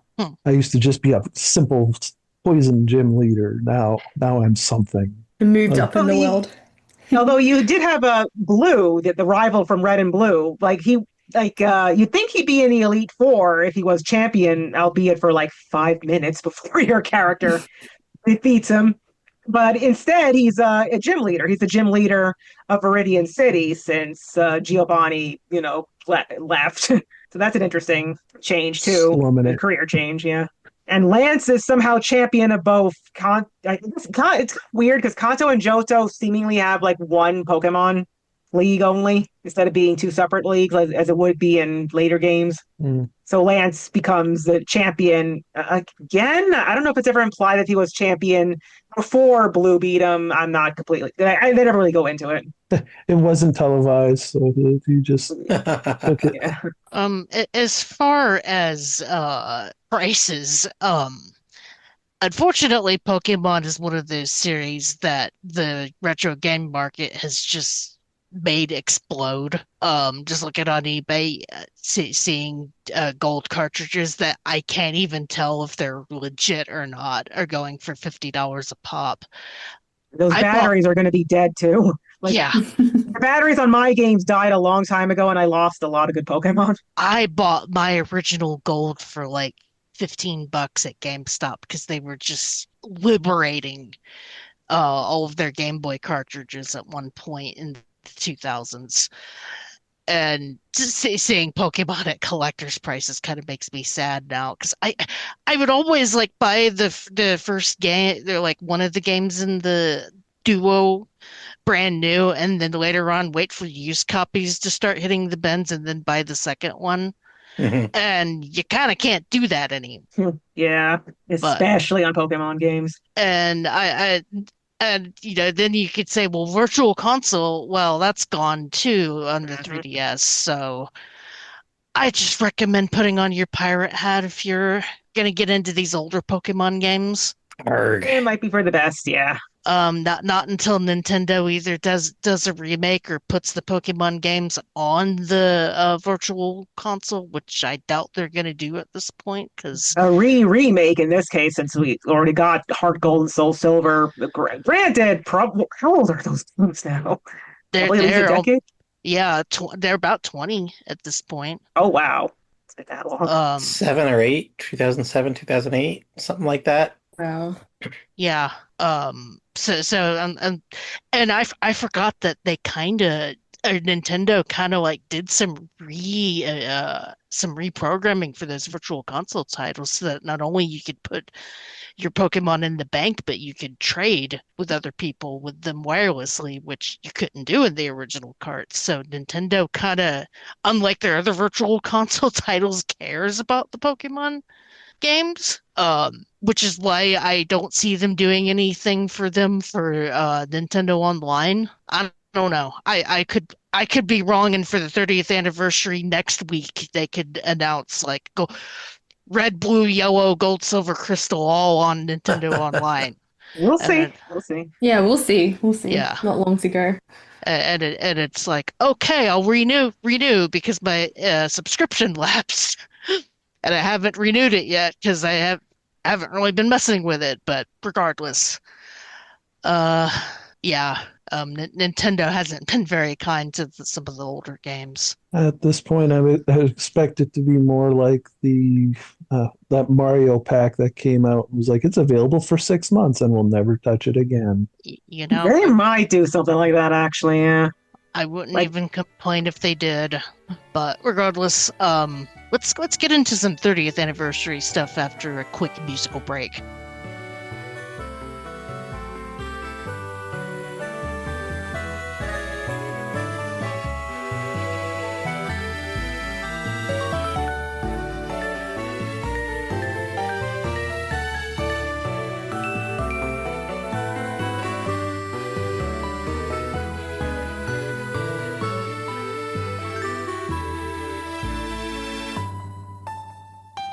And welcome back to RPG Backtrack, where we are now getting into the Pokemon 30th anniversary roundtable. We have quite a selection of ages around here. Some of us have been around for the whole 30 years. I don't know if some of us have. I've been the whole 30 years. Yes. I have. Uh, Yes. I guess Same. I I mean, I guess guess it's not 30 years because it didn't come to the US until 98, but pretty close. I guess it's a matter that not necessarily a matter of age, but a matter of how out of the demographic were you by the time the game came out in the Mhm. US? Mm. Quite. Or if you were born after, I suppose. Because our first question, what is your first experience with the Pokemon series? Let's go with the oldest first, Matt. Yay. I remember it. So I was in college in the late 90s, 96 to 2000, and I had a kid that I tutored. I had two middle school boys that I tutored for, geez, I want to say my sophomore, junior, and senior year. So for like 3 years, I'd babysit them for the weekend, be there once or twice a week tutoring them. And both of them started talking to me about, oh, you play video games, you play Pokemon or whatever. And I was like, nope, not at all. I was all PC games at that point, mainly city building and kind of stuff. And then the summer of 1999, I stayed in town, didn't go home for the summer. I got a nanny job. I actually went to a nanny agency, and they were like, I was the third male that had walked through their doors in like 5 years, and they were like, oh my God. And they had a job for me within like 2 days. They family had a boy going into fifth grade and a boy going into seventh grade. So they were so excited to have a male college student to watch the boys that summer. And that's the first I like really got introduced to Pokemon. They wanted to play the card game all the time. And so I taught them how to use a phone book. This is product of 1999. Use a phone book, call up Target, ask if they had Pokemon cards in stock. And if they did, we'd go drive to Target or Walmart or wherever we were going. I'd take them out to buy cards. We'd go out. I mean, this was a huge, rich family, so mom would like leave a $50 bill on the table every day. We'd go out to Borders. I'd take them because it was the middle of the summer. They'd have battling at noon or something at Borders every Monday. And I played the Pokemon card game a lot with them as a ton. So as such, it really wasn't until 2003, like 4 years later, I finally played a Pokemon game. I played the trading card game, of course, because I'm like, oh, I know how to play that. I actually didn't play any of the main series until 2006. I got the Game Boy Leaf Green, and gosh, between like 2006 and 2010, I caught up on everything. So, and ever since then, I've played all the main line. I've dabbled in the side games, played pretty much every remake. Ironically, I think the Gold Silver ones, DS games, were the only games I didn't play. I dabbled in them and just never beat them. They came out, I just looked, it came out in 2010. That was in my 2 year break from playing JRPGs very much. So as we're talking it, I'm like, man, I could go back and play that. Yeah. So, like you, Mhm. my first experience was the card game, and like I said, well, and now that I think about it, I was a junior in high school because by my senior year, the card game was just banned Hmm. everywhere, including the school. So I kind of got in before it became a huge fad and then got subsequently banned. But there was just a bunch of kids at my table or at my little nerd table because like a lot of high schools, all the jocks sat together, all the nerds sat together and stuff, and these guys were playing this card game, and it looked really fun because I really liked the colorful characters on it. So I that weekend we happened to be going to when the Lowe's first opened up of all things by the card shop or the comic book shop that I used to go to, and they had that original deck, the one that came with the 230 card decks that you could play with anybody, and Hmm. played it with my Mhm. mom, and she had fun with it. And then I started playing my friends, and I didn't have as much fun with it because there was one kid that had a Charizard that was a little douche. And that Charizard was the result of an incident because he would buy cards for his friend that would or no his one of our friends couldn't buy cards because his parents banned them from him or banned him from buying cards because she was like psychotic religious. So the douchebag friend would take the kid's money and go buy cards and give him the packs. And it just so happened that the cards that he bought were taped shut, and he said, "Yeah, my little brother opened them." And we were all like, "No, your little brother opened them, and you just happened to get a Charizard. You're full of shit." And it became a whole incident. I always call it the Charizard incident. It was annoying and awful. And I stopped playing the card game when I realized I was competing with with like 10-year-olds at garage sales to pick up cards. And I was like 18 at that point, or 19. And I felt weird and old and stopped dabbling with the card game. But my first experience with the video game was when I got my Game Boy Advance for Christmas. I think I've told this story before. When my dad worked weird hours, so we had our Christmas opening of gifts like a little bit early that particular year, and we were at the Walmart on Christmas Day or Christmas Eve, and I saw the case at Walmart and was like, "Oh, I have a Game Boy Advance now. This has opened up a whole new world to me."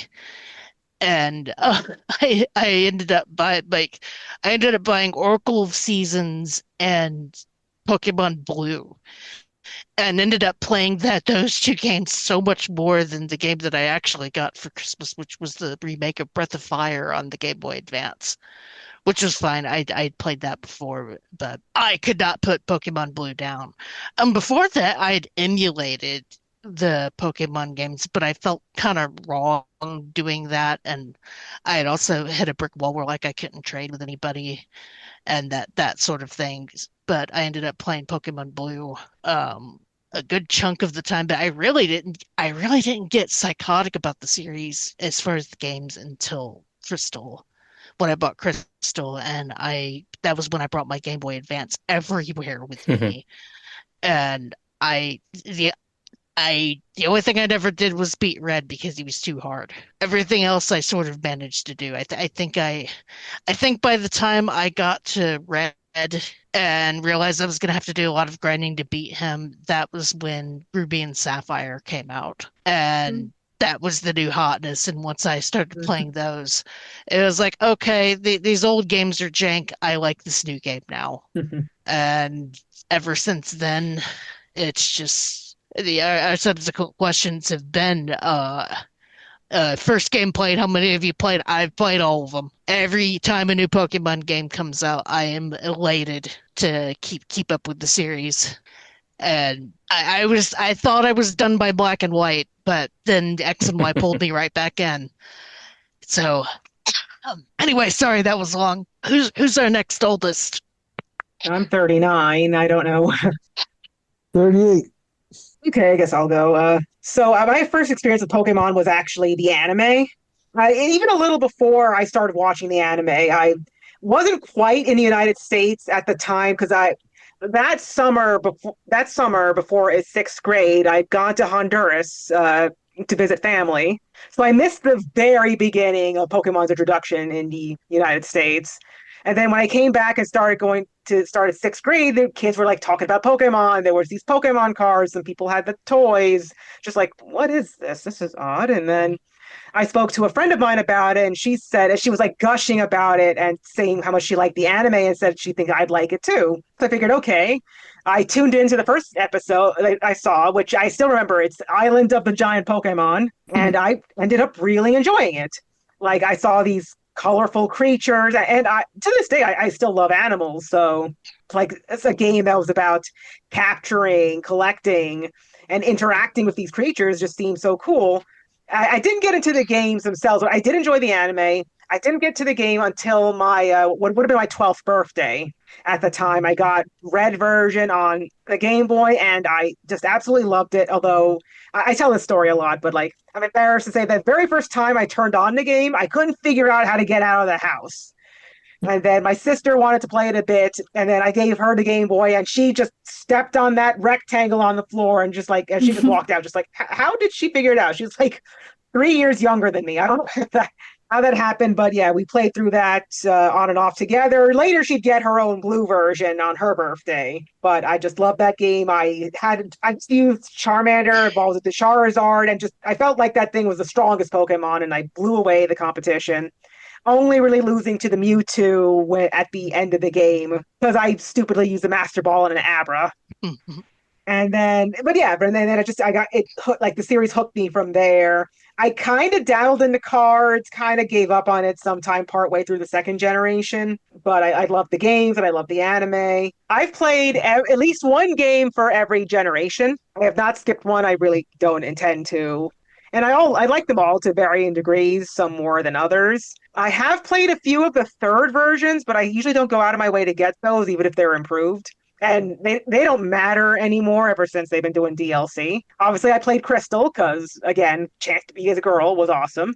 I played White 2 because that's a direct sequel, and I played Ultra Moon, which was I felt like kind of a point was a little pointless if you ask me. I just felt like I was just replaying through Sun version again with a few little tweaks. And I played multiple spin-offs. Like I'm not going to list them all because I'll be here all day. But yeah, I played like I played I played Snap, Coliseum, Stadium, a few mystery dungeons, just two of them. Pokemon Ranger and Detective Pikachu, the first game anyway. So yeah. Okay, either down or Elena. I don't know who's older or younger. I'm 31, so I think I might be last. Okay. Yep, Did you say, yeah, 38, right? I am. Yes. So Yeah. I came into Pokemon the first time. The game released around winter, and people started enjoying it in my school. And I was one of the. I had friends that were more popular than I was, but I was the go-to game guy. So I didn't have the game yet, and I had all these people, including those like former bullies and stuff, coming up being like, "Hey, man, uh, can you beat this for me?" And I'm looking at like, okay, I'm 11, guys. I've been playing RPGs for years. How do you not know to evolve your Charmander? And, just thinking back on it, like I was very much way too smart for my own good as a kid. And so but I wanted to still fit in. So I kept trying to bug my dad over and over. And there was this local game shop that he got Pokemon Blue for me as well as a Super Game Boy. And I'd been bugging him for weeks. And like they said it was available. Can't we go get it? And he just looks at me and goes, Ryan, like, yeah, tell you what, if you eat a raw egg, we'll go pick it up. Like I can do that easy. So he cracks a raw egg into a cup and goes, "Go, let me see. Go ahead." Slammed the whole thing back. He's like, because I guess my dad had the gag reflex for it, and he thought I was going to throw it up or something. He just looked at me and went, "How could you eat a raw egg like that? Like you told me to. You're my dad." So we drive out, get the game, start playing it finally, and I'm just enjoying it so much. And for the Pokemon card connection to it all, he started collecting the cards, and I went, "This isn't quite enough. You know what I should do?" And I got some of my friends who were in the popular part of the classes, and I printed off on almost like construction paper the front and backs of the cards and would glue it together. And I convinced them that it was a good idea to sell them to our people in our school. I became a kingpin as an 11-year-old, making like I can buy stuff from the cafeteria now because I sold some fake Pokemon cards, and Game that's Freak should come down on you. Well, oh, I'm sure they will. Many ideas. the funny thing is that I learned that playing proxies is a legitimate thing for people, at least for Magic the Gathering. I'm sure people do it for the Pokemon cards too, where you do go print off fake cards, and there are multiple sites that do this, but they make the cards very distinct so that you can't pass them off as real. And it's so that yeah, you can basically do what you want with some of these decks without having to futz with the ridiculous prices. Mhm. They're not tournament legal or anything. Oh yeah. Yeah. The one of the teachers at my school was very much into the Pokemon trading card game up until a couple years ago. I mean, he still has a club or a camp every summer about it, but he would tell me about doing that. Like he'd print out like the decks that would win tournaments, so him and his son could practice against them. Mm-hmm. Because tangentially related, when the Final Fantasy games came out or the Final Fantasy set of Magic the Gathering came out, they were very hard to find at first because people just went nuts buying them, and I wanted them. The Cloud Commander deck in particular was so bad, and I very nearly printed a proxy deck of that one and realized that it was gonna be more than just buying it third party bootleg. So luckily the prices kind of stabilized and our local Target got a hold of the commander decks. Otherwise that would have really sucked. But yeah, sorry. Slight tangent, didn't mean to take All that good. over, but I just think it's funny that you had the idea of proxies before it was a thing. It was interesting year or so. And every once in a while, like I think it was even first year high school, I would see like, oh, I got this really cool Doug tree, and I'm looking like it's frayed on the corner. And like that's one of the ones I printed. Mm-hmm. So for Pokemon, I played Blue, then I went to Gold, Sapphire. I don't even remember the names of Gen 4. Diamond and Uh, Pearl. And Platinum. yeah, You waited for that yeah. one. I own like I have at least one. I own one of every Pokemon. I just never got around to playing some of the gens. Gen 4 being one of them. I played Black uh, years and years later. I have had a coworker who's extremely big into Pokemon games, and he was telling me that's one I should hop into. Even though I did play a little bit before then when it came out, X or Y. I honestly don't remember which one. And I just remember going like it was perfect timing because I got to do a whole bunch of trading and I only really knew Gen 1. Like even looking at this stuff for today on Gold, I'm like I I had to look at to see the what was in Gen 2. Gen 1 I knew inside and out though. And since the X or Y version that I had played, I own Scarlet. I never played it. I don't think I own Sword or Shield. Just prices never dropped enough, like you were saying earlier. For Mm-hmm. I don't remember a Pokemon being less than $40 Canadian though. That's the interesting thing. Like even Blue back in the day and stuff like that was just always expensive. But I even think it kind of sucks that the carts with the DLC on them don't even have a discount. mhm. And I played a bunch of the spin-offs as well. I had the Pokemon Stadiums, the little cartridge where you could put in and play on your N64. If it wasn't on the N64, I have to remember the contraptions because I also was able to play Game Boy Advance and Game Boy Color games on my GameCube, but no, this was the little Game Boy addition you player, could put in the controller for the N64, and you could play Pokemon on the N64, or at least connect it to transfer your Pokemon over, Yeah, which I know I you could did play that the at games. You least. can even there was even the Duo and Trio towers that let you play the games at double or Yeah, triple speed Mm-hmm. yes. on your So TV. yeah, I did remember that correctly, and of course I had played Snap. I remember playing that in Blockbuster. So a lot of memories involving Pokemon, but it was one of those franchises that there's a lot more nostalgia and memory to when I was younger, and as I got older, it just a lot of the Pokemon started blurring together because yes, it's the first time it'll be mentioned during this backtrack, but I am a dreaded Digimon fan, so I just kept going. Why is Pokemon not as cool as Digimon the entire time? Hmm. Uh, Apples and oranges. yep, that would be my first experiences with it. So, how about yourself, Elena? Yep. So I think, yeah, similar to Cass as well, like my introduction was the anime. So I remember, I think it was maybe 98, 1999. Yeah, I vividly, it's like one of my core memories. I remember, being in my backyard. I don't know, skinned my knee or something like that. I was bleeding, I was crying, and my mum came home and she had these Pokemon videos I've never seen before. She put them on, and yeah, I'd like to say my mum was probably the gateway into Pokemon for me.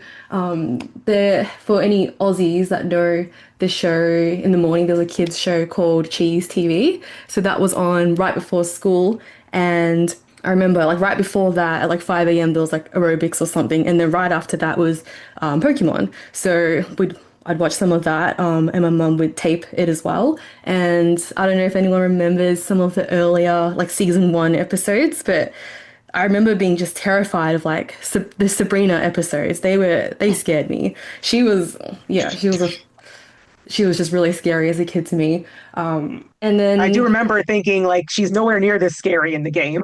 yeah, and then you fight her in the game, and she just you're like that's it. Like I mean, she's still a psychic Pokemon, so still very strong, but like in terms of vibes and everything, she was yeah not quite as scary. And then yeah, I played Pokemon Red, and it was a good game, and I just followed it ever since then. I had a friend really early on as well that was into Pokemon the same time as me. She showed me the ways of the TCG. So she had this uncle that had this collection of Pokemon cards, and we just played that. And I remember I also played the game, the TCG game. And it was actually I remember it explained the rules and everything really well. And I don't know, I kind of wish more people knew about that game because I thought it was pretty good. And I kind of wish they made another one, though I think there's an They did. online site. It's They online now, right? I just learned about it, I think about 2 or 3 years ago, and got the ROM and downloaded it. I think it was Oh, you had to Oh, have it. It was only in Japan, so but there's a fan oh, translation, right? Is that my? Was it a DS game or was it a Game Boy no, Color? it is It a was Game Game Boy Boy Color Color. game. Yeah, Game Boy Yep, Color. Okay. TCG 2. yep. oh, there you go. I I always wondered why they never did more of the card game on I don't for know. video I games. think there was a DS Japan only game that was more about teaching you how to play the TCG as opposed to like being a video game version of the TCG. Yeah. Right. Yeah, well, they had the online one as well, where you could, if you bought real cards, you could scan the Mm-hmm. code or something like that, and then yeah, you'd have the same cards in person and online. Yeah, so I think I yeah had an on and off again relationship with Pokemon TCG. So quite early on, and then it came back later on when I was like just doing unboxing and things like that. I played yeah, I think I've played at least one game from every generation as well. I think the one it was Pokemon Sword and Shield where I actually was streaming around that time on Twitch, and then I sort of made that I made that a big part of my stream schedule. So sort of went into like variety Pokemon streaming. So we did a lot of like yeah, it's like shiny hunting and Sword and Shield and things like that. VGC. Played a few spin-offs as well. So I don't know if anyone's mentioned Pokemon Unite, but I do quite like that one. I got to live out my Lucario main dreams, which was good. And yeah, it's just been a great series in Pokemon Mystery Dungeon. I didn't play the original Snap, but I played the new one that they released on the Switch a few years ago. So I'm not sure how it compares really to the old one, but found that a really fun experience as well. But yeah, I love just like sort of connecting with the people in that play Pokemon, so the community, my family. I played a lot of it with my brother as well growing up, and that best friend that I mentioned. So it's got a lot of that like that nostalgia factor about it as well. Yeah, looking forward to the new gen as well. And I think that's a good segue into our next question because you brought up Snap. Um, what are our favorite mainline and side titles? So I'm gonna call on Matt again. We're gonna do this whole one in age or this whole show in age order just because I'm like I said I'm curious the different timelines because we've got at least like one generation between us. Mm-hmm. All right, so I think my favorite's got to be Violet.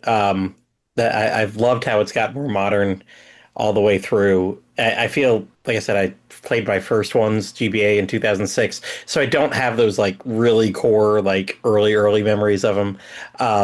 So I just keep loving the new ones. Violet, especially because it was more open world, I could see everything, and also it was the one that I first got to play like right alongside my son. We bought Violet, we bought Scarlet, and we had two different switches. We could play together, trade together, whatever. and we both finished each other's Pokédex, so that was really good. First time I'd finished a Pokédex in probably 15 years. And I would say probably my favorite side entry has been Pokemon Rangers. They were so much fun. I played the heck out of the first one. I got almost all the way through the second one. I think it's something, probably a Dragon Quest game released and right near the end of the second one, and didn't get to finish it. And then I didn't even know there was a third one until a couple years ago. And I stopped and picked it up when they still had games pretty cheap at GameStop in like 21 or 22 or something like that for very cheap. So I really need to beat that third one. Might be my 3DS game this year. Forget what I said last week on the Zelda episode that I might play a Zelda game. Forget Zelda. We'll do Ranger 3. And along these lines, and it every time I think of Ranger, it's a bizarre associative memory. And usually we have a question at the end of an episode, what were you doing? What do you remember about the time when you were playing? I beat the first Pokemon Ranger game, and before today, I was about 95% this was sure. And then I checked the dates because I've got a list of every game I've beaten in the 2000s and when I beat it.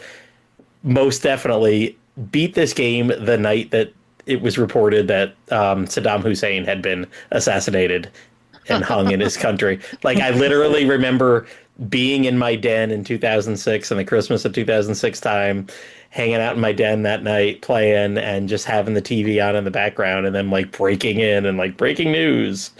The Iraqis have finally hung him. And I was like, oh, dang. Back to Pokemon Ranger. Circle, circle, Wow. circle, circle. So, yeah, weird associative memory with Pokemon Ranger and the death of Saddam Hussein. So, there you go. So since I'm the next oldest, my favorite game in the series of all time is Omega Ruby, because I when the original Ruby came out, that was one of those games that I just could not put down. It came out at the perfect time for me when I was in college, and like I've said before, I'd bring my Game Boy Advance everywhere with me, and I usually had enough time in between classes that I could go do some grinding or whatever, catching, and then class starts and I'd hit quick save and turn it off and go about my merry day. And that was the first game in the series that I finished the Pokédex in. And then and part of why Ruby and Sapphire clicked so much for me, because I felt like that's when the series really hit its stride. Um, Mm. you have all the good stuff from Generation 2, but with beautiful Super Nintendo graphics, and because of the Super Nintendo graphics, it was very easy. It fixed a lot of the UI problems that the original series kind of suffered from. So that 1-2 punch just made it glorious. And then they remake it in Generation 6 with the 3DS, where they had added even more quality of life features like the experience share and the Pokemon and Me, where you could get experience bonuses by just playing with your Pokemon. I got really good at slide puzzles because of that. But Alpha Sapphire / Omega Ruby was like peak Pokemon for me. I couldn't get enough of that series or that game. And something about Ruby and I said this back in the day, that something about Ruby and Sapphire inspires madness in me, because I did a living. I'd finished the Pokédex in the original Ruby and Sapphire. Alpha / Omega was me doing a living Pokédex for the first time. Are you guys aware of living Pokédexes? I just did one in Yeah, TA for the first time. I have to double check if I actually do have one. I might still be missing a couple, but yeah, I do. I'm trying to build one. Yeah. For those that aren't aware, a living Pokédex is in the normal game, just seeing the Pokemon and having it in your party at least once puts it in the Pokédex. A living Pokédex is when you have a copy of every single Pokemon in your bank. It's kind of hard to do in some cases, because there are some Pokemon that evolve that you only get one copy of. So it involves having multiple copies of different games or having a lot of friends. Um, getting really lucky on the global trading system sometimes, and just a lot of work and dedication. And I was so proud of myself the first time that I did it. And once you kind of do it once, you can carry it forward with some of the other generations, especially with the banks and Mhm. all that kind of fun stuff. So, yeah, I think the only game on my 3DS that has more hours logged is Animal Crossing than Alpha slash Omega. Well, Omega because I did Ruby and Sapphire. Or I can't remember why I picked Ruby first. I think it's just because I like the color red. But as far as my favorite spinoff, easily Pokemon Snap. I one of the only reasons why I still have a Nintendo 64 is so I could still play Pokemon Snap. And I've played that so much that I can 100% it in like an hour because I just remember where everything is. And I cried tears of joy when they announced new Pokemon Snap and just because that original game was only had the original 150, and even then it was like half of that because the Yeah. Nintendo 64 could barely render any of it. So just the fact of having, let's say, it came out at Sword and Shield after Sword and Shield, so Mm. having 800 to pick from, even though it's still just kind of what's actually in there is just a drop in the bucket, but it's still a lot. And then having day and night versions of the levels, and the fact that the levels level up. It's like my one complaint about that particular Pokemon Snap is that it felt like you didn't have as many of the tools that you had access to in the original Pokemon Snap. Because I liked the Pester Balls and the Pokeflute and stuff, but I don't know, maybe they traded the tools for just the sheer number of Pokemon that you could do and the different missions and behaviors that you can trigger with that particular series. It just is amazing.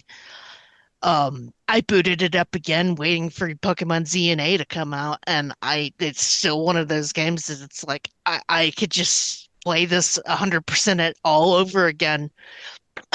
Even though I do feel like some of the behaviors can be a little bit tricky to trigger. I've found myself consulting guides a lot for that sequel, but new Pokemon Snap. Oh God, please, Nintendo, make Super Pokemon Snap or something. Just give me more. I want more Snap.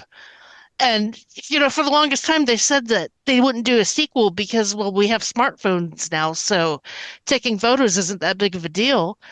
And it's like, no, I take so many photos now because I have a smartphone. If anything, it's the perfect opportunity to make a new Pokemon Snap. And Hmm. luckily, they finally relented and did one. I just want them to do another one. Maybe in another 25-ish years. Yeah, give me more levels, more dudes. Just keep it coming because I cannot. Out of all the spinoffs, that is the one that I go back to the most. Even though I like the mystery dungeons. What are some of the other spinoffs? Ranger or Rose. Conquest. Yeah, Ranger was Conquest. okay. Ranger was okay. I bounced off of Conquest to. Well, I'll talk about that on our next question. But something about Snap, like even if they just added Snap elements to like a baseline game, like a Breath of the Wild, so that you can take pictures of them and catch them, would be fun to me. Some of the games do have like a photo mode and stuff. It's just a side thing. It Hmm. doesn't really add anything to the game in those games. They need to do what they did in like Dragon Quest VIII, where you had to take pictures of the golden slimes everywhere on the Hmm. 3DS. There you go. Oh, I forgot about that. But yeah. Sorry, I didn't mean to go too long with that question. I just Snap and Ruby and Sapphire are some great memories for me. Let's see who was next. It was Cass was next, wasn't it? Yes. Okay. I mean, I've said these before, but the fifth generation, black and white, I specifically have the white version. It's still my favorite generation of games. I feel like this is Pokemon. It's the pinnacle of Pokemon, in my opinion. Like it's the sprite work is at its best. I remember just how fast like the city of Castelia looked, even even on a regular DS. I absolutely love the story and the characters. Like for first time in the series, the characters had real depth to them. They had character arcs. Hmm. He had like Bianca and how she was just kind of like trying to be a trainer, was really bad at it, was almost forced by her father to stop going on the journey, but then was encouraged by other people to pursue a new dream. And then she decides to become a professor's assistant. And then she grows in that way. You had like the champion Alder. He lost his Pokemon partner to disease, and so he's been kind of just like being a drifter since then. And he's only spurred on a bit to try to battle again when N and Team Plasma's plans go awry, but he's unable to do it. And then it's like your character that inspires him to start battling again. And I know that the story seems a little like odd at first. The whole like Team Plasma wants to liberate Pokemon from people. Oh wait, no, their actual secret plan is to make everybody else release their Pokemon, so they'll be the only ones that have Pokemon and take over the region. But I really love like the story with N. He's like one of Nintendo's he's certainly Pokemon's most complex character. Yeah, sorry. I don't think they have had a better antagonist slash anti-hero in the series than He's him. more of an anti-villain. Yeah. Yeah, he's like, he's a fairly nice guy. He's just doing it because he thinks he's doing the right thing, even though he's not doing the right thing. And like he's the way he is his purpose. He's kind of an oddball. He speaks too fast, and they show that by the text. It's like his text box shows up on screen much faster, even if you have the highest speed. So he's awkward around people because he was purposefully groomed that way by his adoptive father Getsus to only be closer to Pokemon, and specifically to Pokemon that had been abused and abandoned by their trainers, just so he could like turn him into somebody who would be able to bond with the legendary Pokemon and encourage people to release their Pokemon. But N has to do some soul searching at the end of the game when even early on, your partner Pokemon basically tells him, "Hey, I like my trainer," and he realizes most Pokemon owned by trainers actually like their trainers and don't want to be separated from them. But yeah, like the story is good, the characters are fantastic. I'm a little bit biased because it's based in New York and I've lived in New York my whole life. I do like it here, so there's a little regional bias there. And like I even adore the music. It's like it's the first time that the composer Shota Kageyama did Pokemon music, but it is just utterly fantastic, and I love listening to that soundtrack. And like to this day, I feel like Pokemon just hasn't quite reached that same height. Some of them have decent stories, but it's not quite as good. Like I also just love being made to use all new Pokemon. Like I don't mind. I don't mind some of the designs are weak, but you know what? Sure, the ice cream Pokemon is kind of goofy. It's still the Pokeball Pokemon in the first generation. Every generation has had dumb or uninspired designs. I don't mind that some of them are basically like carbon copies of Generation 1 Pokemon. They're still new enough to me. And I love being able to build an entire Pokedex of new Pokemon without having to purposely search them out. And I love a lot of the designs. Yes? Sorry. I keep thinking I could jump in. I think Black and White was the series at its most ambitious, and that the only thing that harmed it was being on the system that wasn't the new hotness. Right. Yeah. I mean, it was on the DS was out, and the 3DS wasn't quite out yet. It was Black 2 and White 2 that were out after the 3DS, I believe. So Right. But yeah, so yeah, I love the Pokemon, and I adore these games, and I really hope probably when more than if they remake it, they treat it a lot better than they did Brilliant Diamond and Shining Pearl. Yes, please. But so yeah, Black and White. As for spin-offs, I don't really have an absolute favorite. I did enjoy the Stadium games a lot. I enjoyed Pokemon Coliseum, and I enjoyed Mystery Dungeon Explorers of Sky. And again, I played a bunch of others. I played like Detective Pikachu. I played Hey You Pikachu and Pokemon Channel, as goofy as those games are. I played the Ranger games, and I did really enjoy Guardian Signs, which is the third game. But yeah, so those are my favorites. What I'm hoping my- for with both, sorry, what I'm hoping for if they do remake Black and White too is give it the Final Fantasy VII Rebirth treatment or remake treatment, and basically just remake it from the ground up. We'll see. It would be nice. We'll see. Anyway, sorry, Daldar. I didn't mean to cut you off there. All good. I'm definitely the elder statesman aspect, though. Any bit of gaming I've done with Pokemon always ends up leading back to my memories and enjoyment of the Gen 1 Blue and Red. I even would go, like when I started playing on ROMs or something like that, I would go in and, oh, now I can go in super speed mode. So now I can finally use a Tentacool for the first time because like that's what I enjoyed the most, and something that simultaneously felt too imposing with later generations to me is Pokemon always felt like the perfect game to organically slowly learn what every Pokemon would have for abilities. And you can't really do that easily in one game unless you put way too much time into it. So I was like, I'm going to replay this. And as I've gotten older, I've come to realize I'm not a person who replays games often.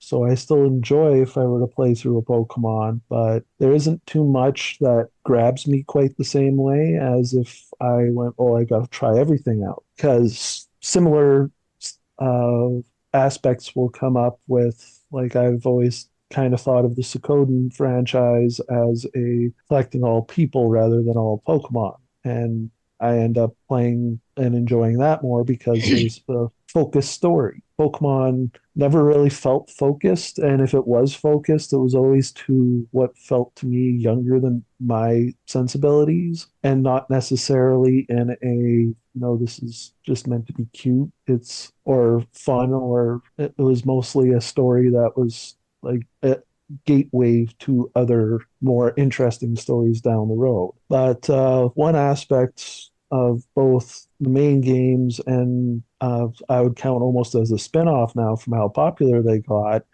is how much I really enjoy the randomizers and the Nuzlocks and all these types of games that come based off of the Pokemon games. Because like just going through years later and being like, okay, haven't been that interested in a while. Let me try how random could they make a Pokemon randomizer? And my starter Pokemon being a slightly different colored Rattata that's a ghost type that only has, fire claws and attack. Like that, this is cool. And it just made it so addictive to go back through again and learn all these new abilities in some ways too. While the Nuzlocke side of things is not just a way of playing the game, but it helps on the decision aspect for the later versions because you go through an area and like I don't know what I want to use. Well, you're using the first thing you got. Make it a little bit more difficult and actually give some strategy to the gameplay if all you can use is the first thing that you see in each area.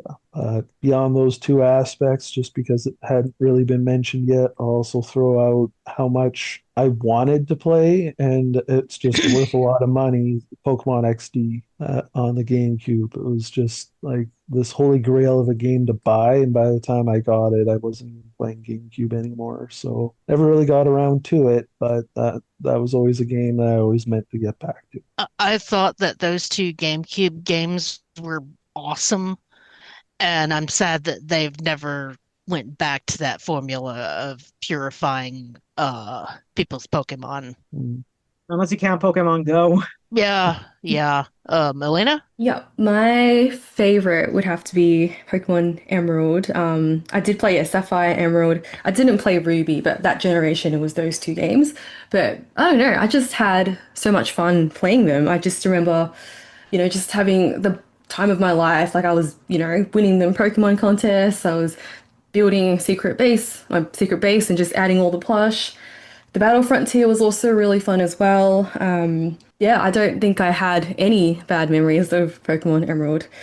Cool legendaries as well. I also remember, because I got that on my Game Boy Advance, the SP version, so that had the backlight. I remember lying to my parents all the time about, like, I'm going to go to bed now because school, next morning, things like that. And I'm just there under my covers playing the crap out of that game. I was in college and did the exact same thing. You're not alone. Yeah, I'm sure. Yeah, I'm glad to hear that I wasn't alone because that's what they created that backlight for, right? Yep. Yep. So Why not? yeah, exactly. And in terms of spin-offs, I did touch on the ones I had played before in the previous question, but Pokemon Mystery Dungeon is my favorite. I think it just blew my mind back then that you could be a Pokemon and it was just so wholesome that you're a Pokemon and then you have, you work with other Pokemon. You have amnesia, of course, but you have other Pokemon and you just form a team and you rescue other Pokemon and there's no trainers. I just thought that was, yeah, I don't know, just something about that concept. I just really loved it back then. Pokemon Ranger, I would love a new Pokemon Ranger. I do wonder how they would do it though, because yeah, as mentioned, so we had the stylus to sort of like do the circles. I'm trying to imagine like a Switch 2 equivalent, and I With the don't mouse know if it'd thing. be Yes. fun. Oh, wow. Yeah, the mouse. Mouse? Mm-hmm. Because the Switch 2 Yeah. can go sideways and be a mouse. Yeah, so you could like circle on your pants, I guess. Oh, I didn't think about that. Yeah, it'd be interesting if they ever made another one. Yeah, it'd have to be with the tech. hmm Yeah, Pokemon Snap. We talked about that. Pokemon Unite. Another one that came to my mind just then as well was I don't know if anyone else has played Pokemon Rumble or any of the Pokemon Rumble games. Never have. They No, looked they were pretty fun. interesting. I think they were Were those like like action RPGs? yeah, like a beat 'em up kind of Okay. action game. So I think you like wind up Pokemon or something, and then yeah, it was a bit more action. And it didn't really, from memory, if I recall correctly, I don't think it had much of a story. So it was one of those ones you just kind of mindlessly play, but you get to collect, like you battle like boss Pokemon as well, and you get to collect them if you beat them up. So yeah, just the whole collecting aspect of it as well. But yeah, I think yeah, Pokemon Mystery Dungeon. I'm always waiting for a new one. Every like direct they have, I'm like Pokemon Mystery Dungeon? Question mark? I think the last Mystery Dungeon game was a remake of the original one. Yes. Yeah. So And they're quite. It's been a while then, right? It's been a Because while. they're a Yes, it's few been. generations behind. Mhm. because I really want a remake of the ones that came after it because those had some pretty amazing stories. Yeah. Yeah, the Explorers games. Yeah. Good soundtracks too, from memory. Mhm. So we were talking about our favorites. Are there any that we've bounced off of or just wanted to get to but hadn't? I know Downdar sort of brought up Colosseum. It's one that I'd always wanted to try getting into. Was Coliseum XD, especially since they reminded me of an almost more story mode focused Stadium, which I really enjoyed Stadium 1 and 2. So it's always been forefront in my mind. And for bouncing off of, I mean, Conquest isn't a real game. I liked it.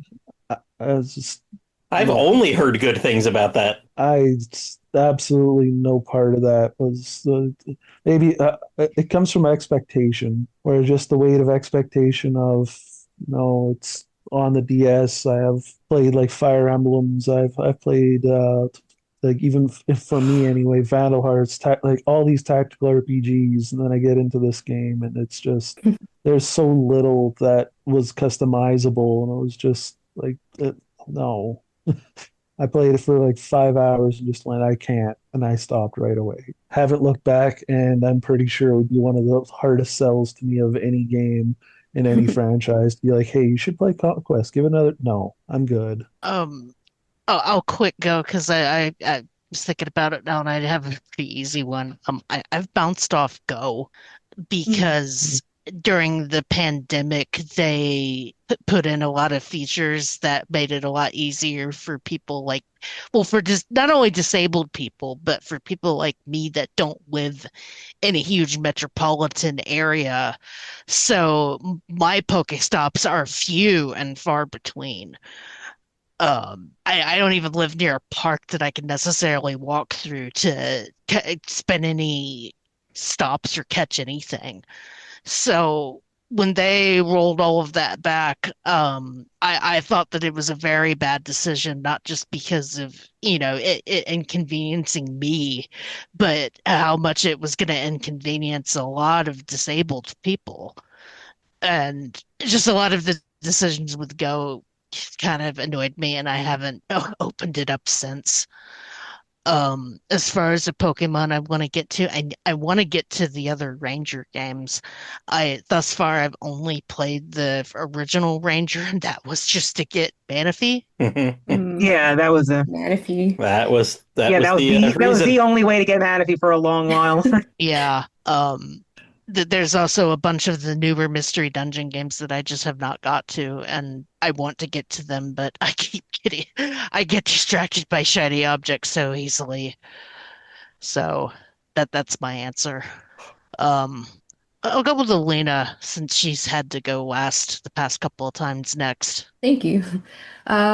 My So the game, so Pokemon Go, I did forget about that, but yeah, I also bounced off Pokemon Go.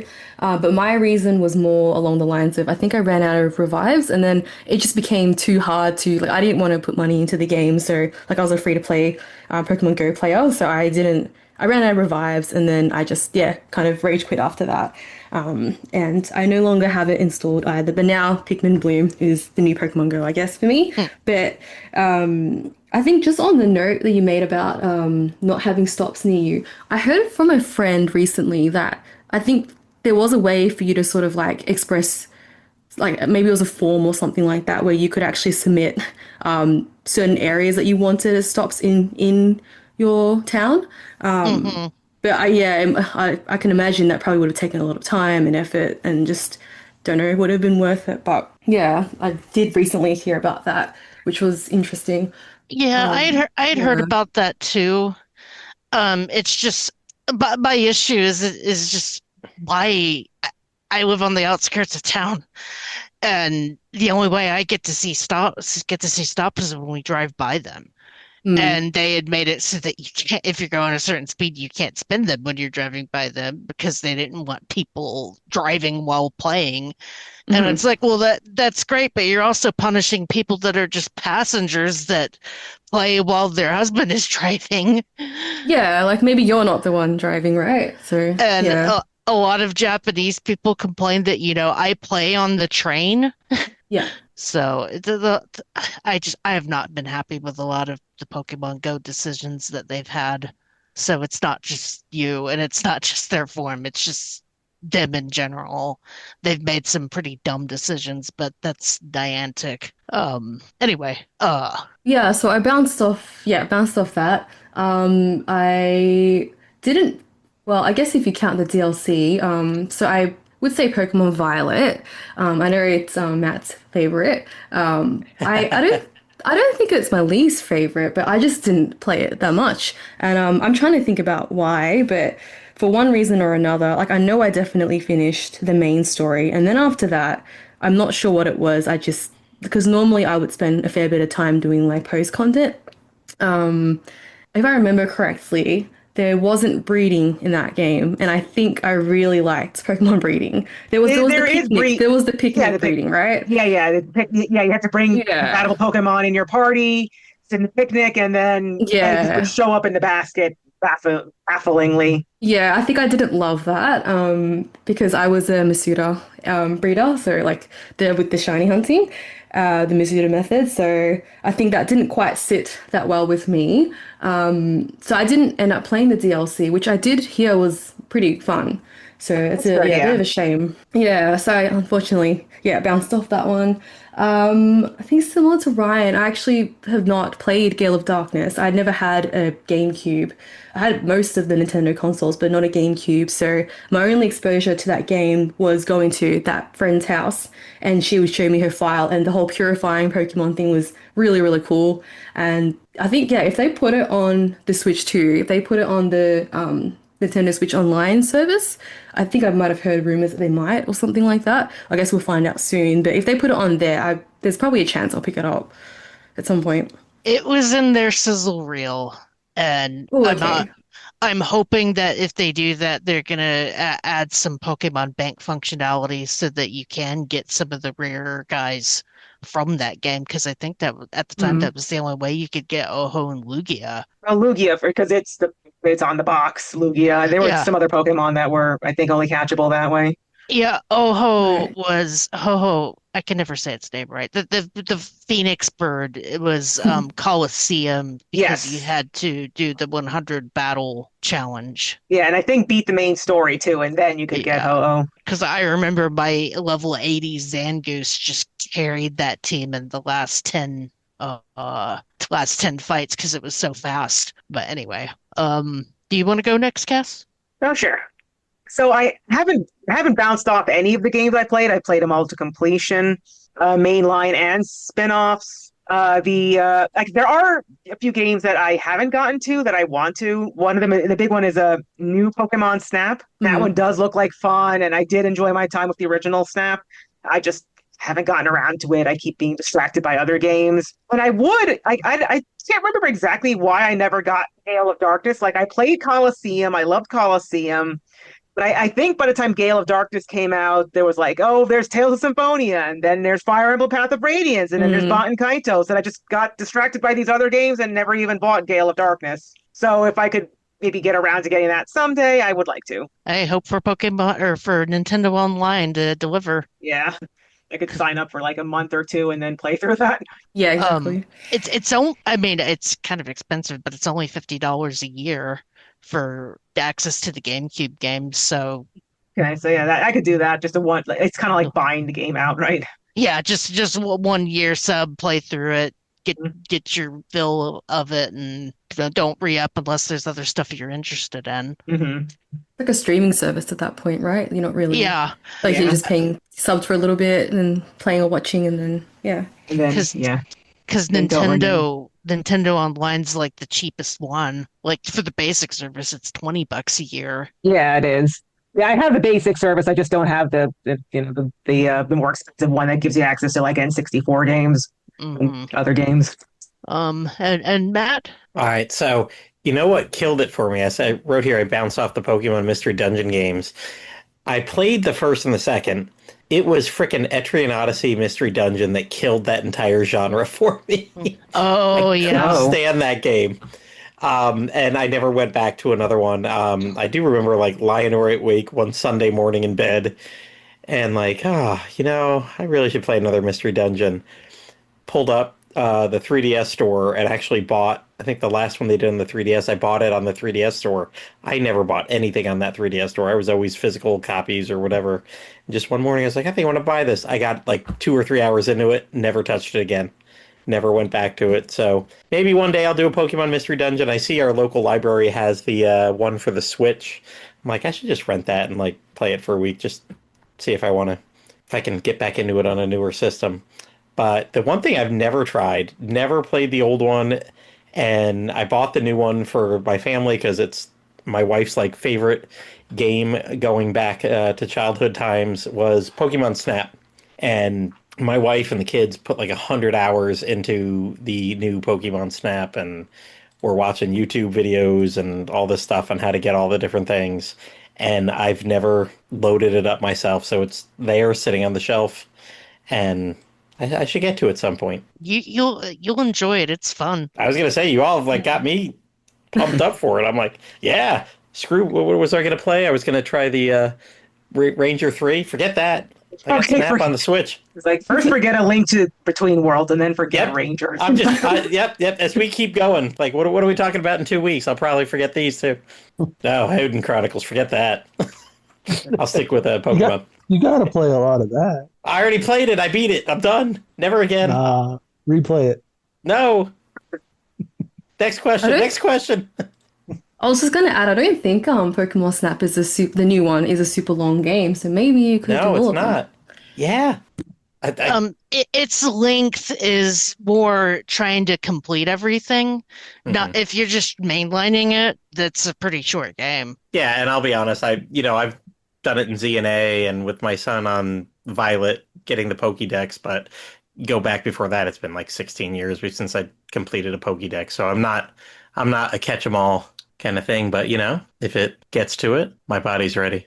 So, as of now, there are more than 1,000 Pokemon in the national dex. Uh, 1,025 if you want to be exact. yeah, I knew it was over 1,000. I couldn't remember the exact number. Uh, Not even including like regional variants and all the Yeah, no, that's just unknown. based on Pokedex number. Yeah. So we've got to have at least our favorites and our least favorites. At one point I want to do a tier list, but Mm. that would be crazy All to do. 1,025. Go, Kelly, go. 2020. That being said, we probably have our favorites and our least favorites, and I'm curious which ones those are. I'm sure everybody could guess at least three of mine, but you'll be surprised to hear who my least favorite is. There's some clickbait for you. I'm gonna go in age order again because we've been around for a while.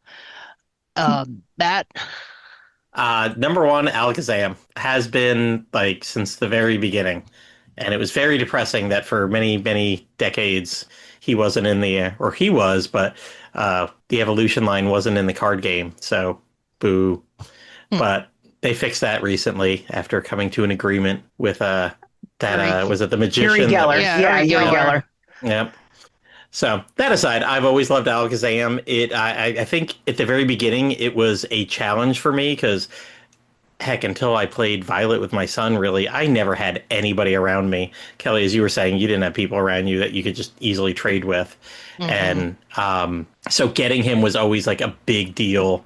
I always like the psychic types. My favorite color is purple, so it just worked out. Always wanted to get to Alakazam. It was a big deal for me. So for many years, that has always been my favorite. Now, least favorite, Rattata and Flying Rattata, aka Zubat, can just go to hell and die. Those effing things I saw so many times over the first generations. Everywhere there's Rattatas. The whole world's infested with frickin' Rattatas, and every cave is like 90% Zubat, yeah. Zubats. Yep. Like, oh my gosh. Those I can't with those. The end. New Die. Pokemon game idea would be like a horror or apocalypse kind of game and just have like those Pokemon everywhere. Oh, The plague or that'd be something. horrible. That would be I'd the play it, though. apocalypse. As long as I can shoot them. It needs to be a shooting game. But they give you so much experience. Don't you love how they give you just 600 before you gain one level? Bleh. so since I'm next in age order, no shit, my favorite Pokemon of all time is Meowth. Uh, it is the OG cat. I just love this cute little Siamese cat. I have since fallen in love with subsequent cats. I've got Sitting Cuties, the plush Beanie Baby line of every cat of every generation they've released thus far, which through Aloha slash generation which generation? Seven. Um, there's too many generations. Yeah. It's like every year when they've released those, I'm like, oh God, when Aloha comes out, RIP my wallet. And yeah, I spent way too much money on those. So, I mean, it's easy to say every cat Pokemon that's ever come out, but like I remember from my 18th birthday, a friend of mine got me a Meowth plush that was like one of those big, like, if Meowth was real, that's how big it would actually be Meowth plush at Toys R Us. And I still have that plush. Oh. And it's one of my favorite. I will never get rid of it because I love it too much. And since then, I've felt like the Build-A-Bear Meowth variant. I really wanted the $400 Long Boy Meowth that was on the Pokemon Center for the longest time. That's like another life-size one.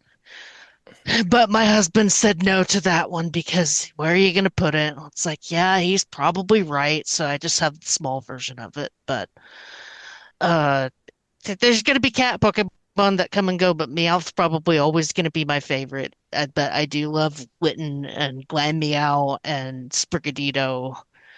I don't know who else I'm missing, the lions and stuff, but Literally. Kitty. and part of the reason why it's at least those three is because those three seem like are the only three that get merchandise. Because the two of them are starters and one of them was an OG and the villain in the TV series. Um, so some of the other ones that I love, like Glameow and Purgly, like having the Purgly plush from the Sitting Cutie series, that was the first time that character has ever gotten a plush. So that's why I appreciate the Sitting Cuties for giving lesser known Pokemon some love. But anyway, I could ramble about the cat Pokemon for hours. We need to continue. My least favorite, Pikachu. Because ever since I learned that Eevee was going to be the mascot, and then one of the wives of one of the developers thought that Pikachu was cuter, I've had a grudge against Pikachu ever since. Because Wow. I think Eevee is such a better mascot. Yes, and to be able Like to a lot then of people turn into would. all the other ones, like, Yeah. I mean, it could have been Clefairy. That was another contender for mascot. I'm sorry. I'm so sick of Pikachu at this point. I don't know. Maybe I would feel the same way about Eevee, but I feel like Eevee falls into the spirit of the series better, and that an Eevee can be anything, and a Pikachu is just a Pikachu. See, I'm more of the opinion that I can't stand Ash's Pikachu. Well, at least it's not around anymore. Oh, he finally dumped it into the box. Fresh got dumped. The series the series follows the new characters now. Oh, There okay. is a Pikachu. It's called Captain Pikachu. It belongs to some Mm. guy whose name I don't remember right now. But yeah, I mean, yeah, there's some of them that I think have dumb designs, and there's some of them that I just don't care for. But the fact that Pikachu robbed us of the superior starter, which could have been, or the superior mascot, which could have been Eevee, just like, no, that was a bad idea. But anyway, I'm sorry, Pikachu fans. I'm sure you love him. I just so tired of that character, and I'm tired of all the clones. That every generation has to have at least one. But anyway, I don't disagree with that, but at the same time, I'm just picturing, somehow someone from Nintendo listening to this being like, "We made the wrong choice with Pikachu. Let me cry in my piles of money." yeah, that's every Pokemon complaint, though. Exactly. Yeah, pretty much. basically. Like, Boo-hoo. you don't have the natural dex. I'm so sorry. As I go swim in my money bin like Scrooge McDuck. Cries in Pikachu. Yeah. Yeah. Anyway, Cass, who are your favorites? Yeah, so Lugia, as I said before, it's been my absolute favorite Pokemon since Generation 2. I saw the second movie in theaters, and Yes. I was just absolutely like spellbound. It was just so magnificent as it rose in a column of water, sounding like a beluga whale, despite being it's like it's some kind of cross between like a bird, a dragon, and a whale. Mm. And it could speak telepathically. It was just so wonderful, and I fell in love with it, and I've been spellbound since. I like it's kind of a shame there's not that much lore about the Lugia in the game, and I mean it kind of gets spotlights in the anime every so often. You got the second movie; it shows up, granted, at the very end in like the one of the last movies, like the second to last movie, and it shows up a bit in the anime here and there. And I absolutely adore it. Another shame I never got to Gale of Darkness because Lugia, the Shadow Lugia is like the main like bad creature in that game. Mm-hmm. And again, there's a lot of I love a lot of Pokemon. A few have come close. Charizard used to be my favorite Pokemon until Lugia dethroned it. Lucario has gotten somewhat close and kind of battles with Charizard for second place in my heart. You've got Zoroark and Absol, just so many that I've come to love, but Lugia's always on top. As for the bottom of the barrel, to me, are Binacle and Barbaracle from the sixth generation. Those things are hideous. It's like got a weird eye on a hand, and it's a barnacle, and Barbaracle gets a freaking mega evolution, and just like, ew, hideous. Yeah, I always get kind of frustrated at the bias when it comes to some of them and whether or not they get mega evolutions or not. Yeah, Like special Pangoro, I think forms. could have had a really nice. I think Pangoro could have used a nice mega evolution, but nope.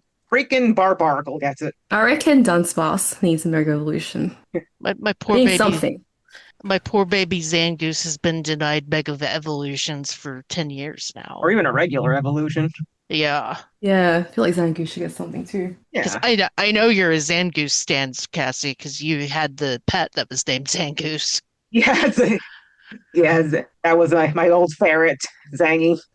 Let's see, Downder, how about you? So it'll be I was very tempted to just be like, I am Negamat and go with the complete opposite. But I'm gonna pick a different least favorite because I actually liked Alakazam's mustache-like things there. So, but my favorite is Raticate because as a stat-minded, very easily impressed child, Hyperfang was never found anywhere else for most of the time I played the game, and I loved that move. So Raticate was like it was very hard not to have him in my party every time because the Hyperfang was just the little teeth showing up on the screen, the sound effect, how it always did damage. It was my favorite move. Never mind favorite Pokemon, which they're attached as far as I'm concerned. But Hyper Fang is the reason why I'm a fan of Raticate. Would you say that your Raticate is in the top percent of Raticate? Hmm? Sorry, I'm making a really stupid joke. Oh, we didn't mention that the trainers would call you randomly and just say the same Yeah. things over and over again. I forget. Yeah, I forgot the cell phone Yeah, mechanic in that game. Guys, Joey's Rattata is in the top percentage. I just thought you'd like to know. Yes. And it actually is. Sorry, That's it's a long-running meme. I may have named the show that. But no, Raticate is one of those early Pokemon that looks like it could be lame, but can be pretty beefy when you put some love into it. Yeah, it would take a few generations before other Pokemon got Hyper Fang, so that was an exclusive move for at least like the first two generations, maybe three. I can't remember what else got Hyper Fang. First three, I brought it up to confirm while we were just in case. Bidoof was the first one in Gen 4 to Okay, so get outside yeah, of it. it was an exclusive Rattata Raticate move for a while. And that made it easy to be a favorite. I mean, some people would have thought I'd say Super Fang, like, no, that's just weirder, weaker Hyper Fang. No, Hyper Fang is best. And for least favorite, I'll still have one that I pick, which will end up being Mewtwo. But ultimately, I end up rolling my eyes and sighing at any of the everyone loves Pokemon. Like, oh, I need to use Charmander because Charmander's the best. What's a Bulbasaur? I'm like, okay, Bulbasaur is my favorite. And it's a holdover from when I was younger. I used to think that about anything that was overhyped. I would just immediately dislike it simply because of how hyped it was. And that's something that I've moved past it in many things, but for Pokemon, I haven't been able to. So like I haven't played some of the later generations, and because I go a lot more media blackout with stuff, I might end up having a favorite that's like, oh, everyone loves that one. But this looks cool, let me use it type thing. And I just know from the earlier gens, anything like any legendaries, any mythical birds, you have to do everything just to get this special crazy Mewtwo has a weird deep voice in the movie. And it's like, yeah, stop talking Mewtwo. And it's like Pikachu, Ash's Pikachu, like as a overall, like sure, Pikachu's kind of, I actually think Raichu's underrated because everyone just won't shut up about Pikachu. But yeah, the more you hear like this is amazing and everyone agrees with me, like I'm probably not gonna like that one. No, it makes sense. I mean, overhype is one of the reasons why Pikachu is my least favorite. It's just made it so difficult, especially if you're playing with friends or in a group. Would not like. I loved using the ones that no one else would really pick. Like I went through the first time with like a Pidgeot, and then I'm like, let me see how far I can get with Fearow. And we were talking earlier about bug Pokemon. Like no one seemed to ever use bug Pokemon. So like electric, that's why I took till my fourth playthrough essentially with using a Mareep in Gen 2 because I'm like first like 4 electric you don't really get them in Gen 1 except for Pikachu, and I'm like, no, I can't. I can't use Pikachu. Everyone uses Pikachu. So it's just trying to find those, like, give me a Venomoth any day type situations. And yeah, think then that's it the ends up oh sorry. just the end of the day, everyone doesn't uses some of the same Pokemon. But even in competitive, you're looking like, oh, everyone's just using the same thing. And I was just going to add, yeah, I think that's the beauty of having what over 1,000 Pokemon now, that there is something out there for everyone. mhm. That's Every not just Pokemon is someone's Pikachu. favorite, or so they Yeah, say. so they say. So Um, yeah, yeah, I guess I was. my favorite. So back on the tier list thing for a second. I try to do one of these. I think it's a couple of gens outdated now, but the way I sort of try to do it was one per type, which doesn't make it much easier either because I have a few favorites of each Pokemon type.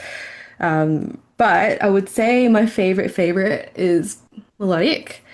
I know that melodic can be a big pain in the ass to get, in especially in Hoenn.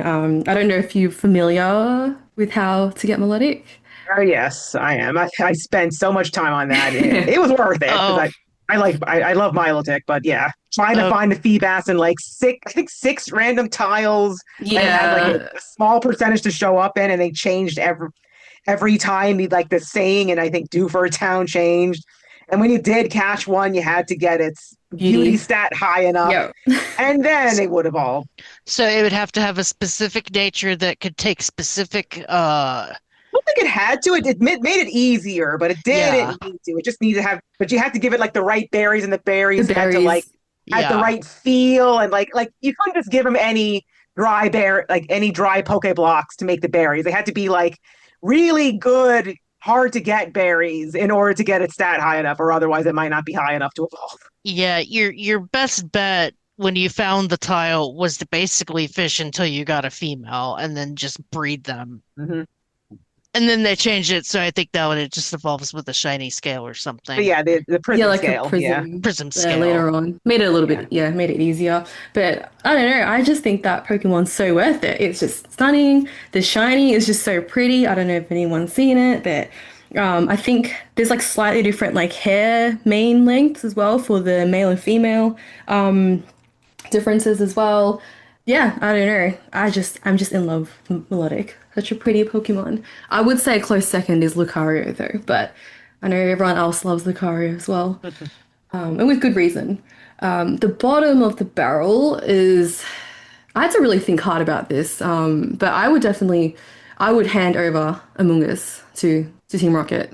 I just that Pokemon has caused me so much grief, especially in competitive battling because of the status, like the status effects, and things like that. So I just have bad memories of that Pokemon. Like I love other mushroom Pokemon. Like Shroomish is definitely one of my favorites as well. Shroomish Bloom, but Amoonguss I cannot do. Just do not like. So that's Gen 5, I think. For Yeah, they're yeah, black and white. yes. Uh, just as a quick joke in regards to how this question was answered with which Pokemon you'd gladly hand over to Team Rocket, obviously Matt has done it the most because how else would you explain how many Zubats Team Rocket has? Those bastards. Yep. No, they got them all. And then finally, what are our favorite moments and or side quests in any of the Pokemon games? I'm going to pick on Elena first since she's been going last and has been Yeah. such an awesome guest this time around. Thank you. I there's heaps of memories, like you just collect them all over like how many years of playing Pokemon. But I would say, in terms of like the side quests or like side spin-off games with my favorite memories in them, it would be there's that I just can't get past that Pokemon quiz when you do the Pokemon Mystery Dungeon. Like at the start of the game, it's a bit of a personality test, right? To get the Pokemon Hmm. that you become. And you're probably gonna never have me on the podcast again because I would get skitty and I would just soft reset until I get something else because I don't know, I just need to be like a fire type or something I, that's in that kind of game. So I but I did just the yeah. well, I did the exact opposite. Did you? I'd be honest, and then later on find out that either like Skitty or Shinx were in there, who were but two that I love because they're kitty cats, and it's like nope, resetting. What do I have to answer to get a cute kitty cat? Okay, and it's also why the third I think Sky for Pokemon Mystery Dungeon Part 2? Yeah, There were that's the three games. Explorers of Sky is like the third version. Yeah, the third Good. version you could get Shanks. That was one of the exclusive ones for that, and that's why Hmm. that's my favorite of the three. So It's nice knowing though that I guess, yeah, like my spirit Pokemon is probably Skitty, but I just need something else for that kind of game. I'd say another, I guess, more recent favorite moment in the latest Pokemon game, the ZA, Pokemon Legends ZA. There is this random side quest. So the side quests are really, I find them really fun actually. They're probably the highlight of Pokemon Legends ZA for me. There is one. Agreed. Yes. Yeah, there's so Yeah. many of them and they're so random. I don't know if you remember the one about the Starmies, like joining that Starmie cult. Yeah, I I don't know remember. why. Like Yep. that's something I never knew I needed, but it was just, I was down for it. It was good. They had some really punny ones too. Yeah. Can't remember the Yeah. specifics, but oh gosh, I think half of my the photos I took in that game were of just like the end result of some of those side quests like that. or the fact that the evolved Starmie is just like a long Just boy legs. the Yeah. Oh the yeah. long-legged starfish. Like yeah, this thing's an alien. The way it runs as well. It's like Yeah. both unnerving and hilarious at the same time. Oh, it's just hilarious. Cassie, how Yeah. about you? Okay, so favorite moment is still again going back black and white. Basically, the moment from you and you beat the Elite Four up until you roll credits. You beat the Elite Four thinking, okay, you're just going through the regular game. You get to the 8 badges, you get to the Elite Four. But when you get to the champion, you see N has just beaten Alder, and he's like telling him, I know your heart wasn't really into it, but I've won now, and now I'm going to start my plan to make people release their Pokemon. And then he sees your character there and he says, okay, we're going to face off, but first we need to set the stage. And he summons his massive castle out of the ground surrounding the Pokemon League. And then you go through that whole sequence. You find out you get this really cool moment where like most of the gym leaders come in, like the cavalry. I really loved how that game gave the gym leaders more personality than prior games. And they had like little some maybe not backstories, but they had like other jobs that they did other than just being a gym leader. And then you find out about N's whole backstory. You face off against his legendary dragon. It was this whole cool sequence with your dragon awakening from the white stone or the black stone. You take on N, you defeat N, and then Getsis comes in, laughs evilly, explains his evil plan and how he was manipulating N this whole time, using him like a puppet king. And then you defeat Getsis, and then at the end, N just flies away on his dragon, wanting to do some soul searching. And it's just like it's the first Black and White has the best balance between like the trainer journey and a main plot. And I really loved how it just disrupts your trainer journey to finish up the plot. And it's just so amazing. As for side quests, I would have to agree with Elena about just how funny the side missions are in Legends EA. Hmm. One that I remember, I think it might only show up in the DLC, where a nurse Joy asks you to look for her Pokemon that she just calls Rosebud. You think, okay, maybe it's a Badoo. You look around, no matter which Pokemon is this Rosebud, it's not it until you find this level 99 Annihilate. If you after you defeat it and calm it down, you go, ma'am, that's an Annihilate. When she that's like when he asked her, like, are you sure this is Rosebud? He's just like, ma'am, that's an Annihilate. It's funny. It's like freaking level 99. I had to like get out my like Seru Ledge to beat that thing. Oh, freaking powerful. That's some really good plot twist, like plot twist side quests in that Ma'am, that's an game. Annihilate. Am I allowed to say an out of game moment, or is You're it the host. cheating? You say whatever you want. Because I think my favorite Pokemon moment of all time was learning when my husband bought Pokemon Y, or I think he bought X. A GameStop employee was kind of selling us on it, and not in that skeevy way that GameStop employees do. It was like, man, they really made Pokemon amazing this time around because I just was not into Black and White at the time. I said that one was going to be my last game in the series just because I didn't hate it, but it just wasn't the magic wasn't there for me. anymore. I think at that point I felt like I'd kind of outgrown it. And then the GameStop guy was like saying like it's got some really cool online stuff that you can do, and people will help you like hatch eggs or give you these buffs to like hatch eggs to have better catch rates and all that stuff. And we were getting married, and I was trying to save money at the time, so I was like, I'm gonna hold off. And my husband bought it, and he played it that night, and he was like, "Kel, that dude was right. The game really is so much better than what it was previously." And I'm like, "Oh, okay. Well, tell you what, let's go let's go to GameStop tomorrow and pick out. I'll get Y since you got X, and we can play together."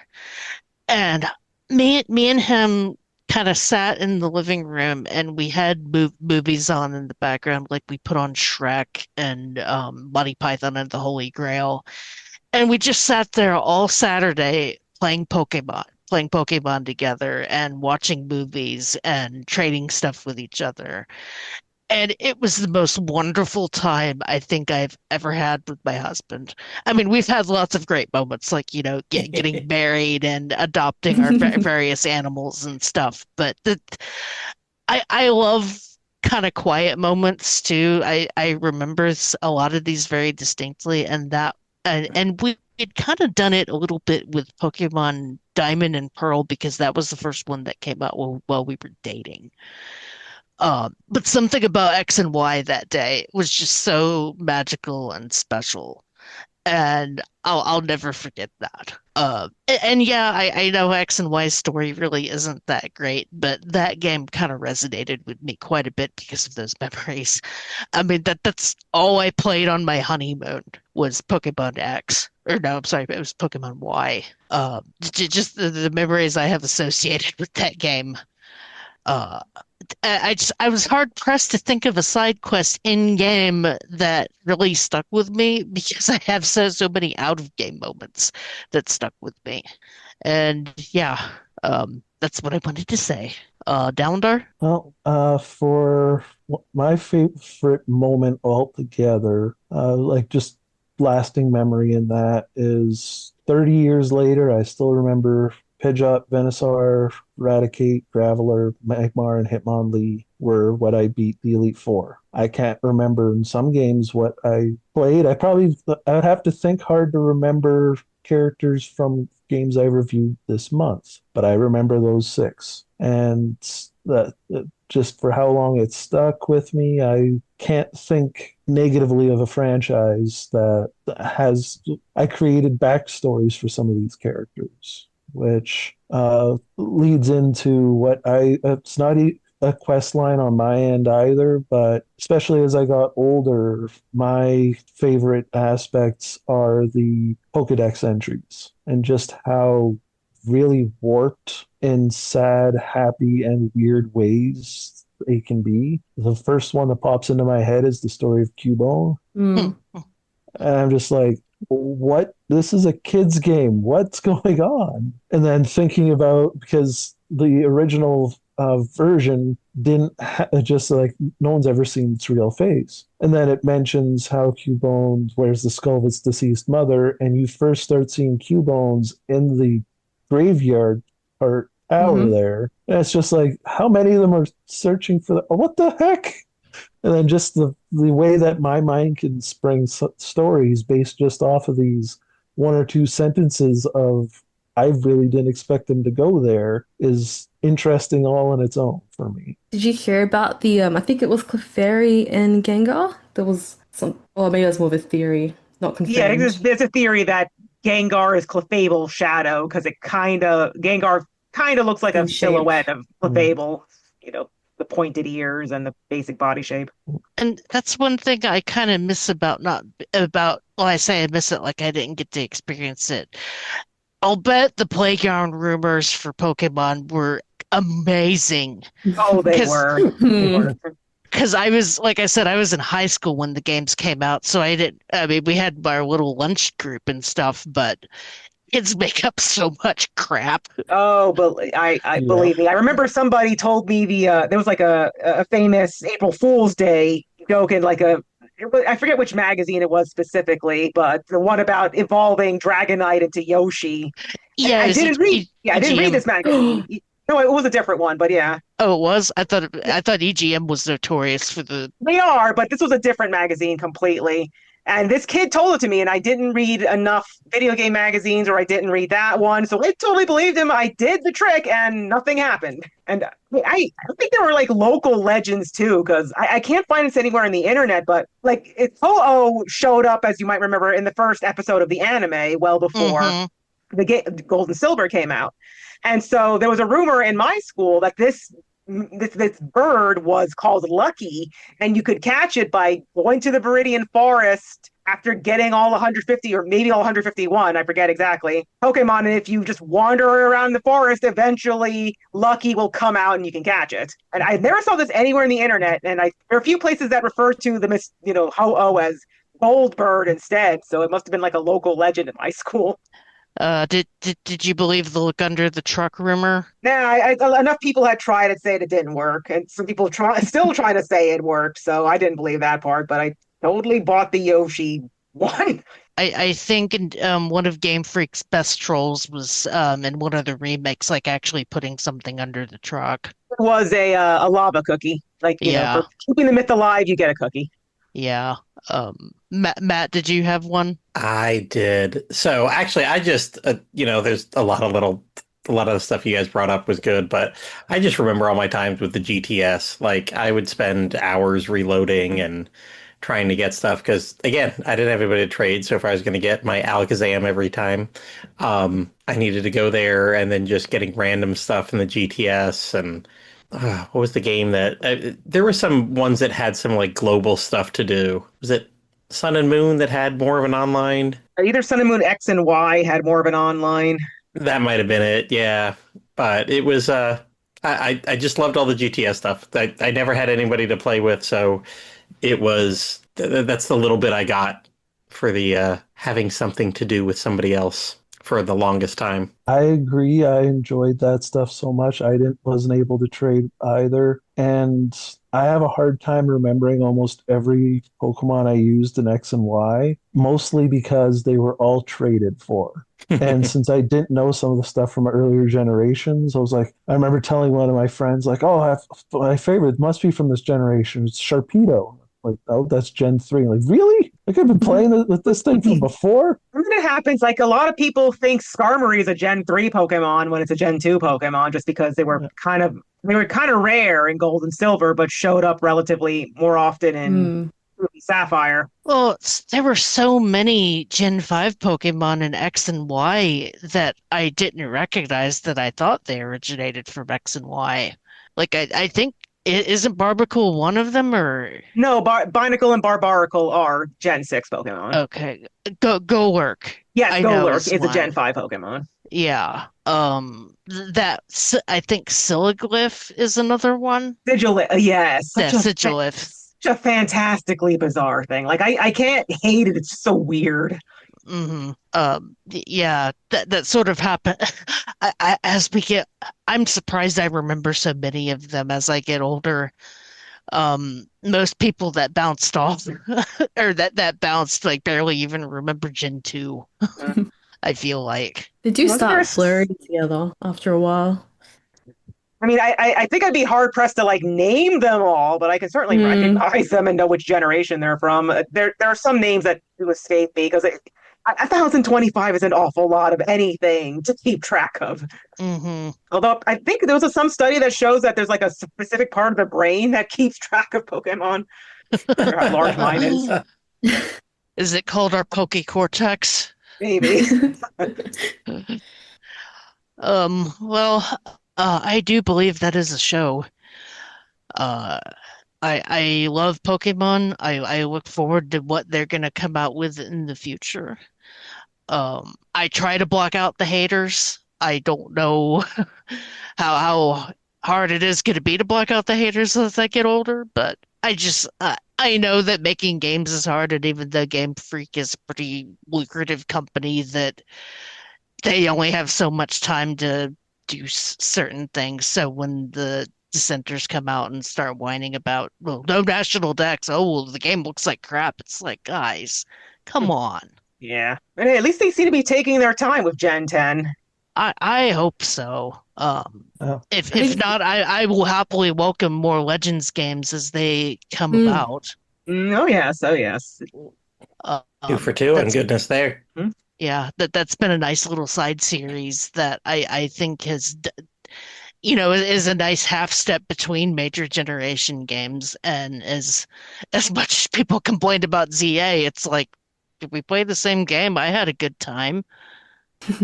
Yeah, yeah. Like I honestly don't care how flat the buildings look. It's fun. I I ain't played looking at it the buildings. I played it in handheld mode almost exclusively, so I didn't even notice. Mm-hmm. But that being said, I do believe that is a show. What do we have in a pair of weeks, barring any sickness? Had to double up a little bit this time because of last week. Oh, we've got. Hey, speaking of Pokemon, we've got collecting heroes as Pokemon in Eiyuden Chronicle 100 Heroes. And nobody goes wild. Yeah, I booted that up and I wanted to like it, but I think I had played it like right after either Final Fantasy 16 or Elden Ring, like one of those big RPGs that took a lot of time to get through, and I just could not get through it or get into it. I do not regret buying it day one. I would like to support that type of spiritual successor endeavor again. So no regrets that way. I've also only beaten maybe 3 games that weren't for review since I've joined RPGamer in 2020. So Eden Chronicle had a very big uphill to climb, and I only made it to a certain point when I will get back to it one day and never got back to it. I was gonna say I didn't see your name on that show, so I didn't know how much of it you played. About 12 or 13 hours, give or take. So, not nearly far enough for me to join a cast that would go into spoiler Spoilers. territory. No, that's fair. It's just but my rule is that if you've played enough of it to talk about it, then you're more than welcome. But Mm, obviously, we do talk spoilers, so we wouldn't want to do that. yep. But yeah, that's gonna be in March. We don't have a theme to March this year. We Such do a have, such a sad thing. Marching off to war because of yeah, both the games. yeah. Both of the games do have a lot of Nailed it. strategy elements. There we Yeah, go. that's true. Marching off to war. Nice. like it. That being said, thank you to our newcomer, Elena. You're welcome on any show you want. Because you're Thank you awesome. for having me. It was a lovely Yeah. time. I'm getting all nostalgia at Pokemon again, like every other day. But yeah, it's been a pleasure.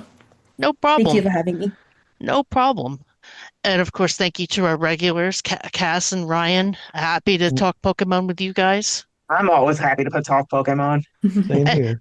and Matt, who I could not do this show without. Thank you very much for editing You're and being welcome. awesome. No And problem. we will catch you in 2 weeks where we're going to talk about Eiyuden Chronicle 100 Heroes.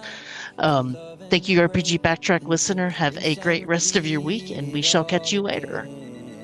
I get stuck when the world's too loud and things don't look up when you're going down. I know your arms are reaching out from somewhere beyond the clouds.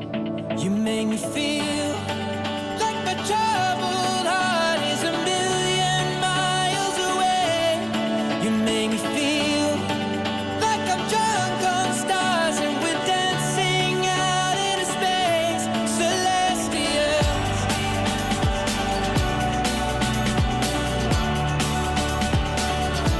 Celestials.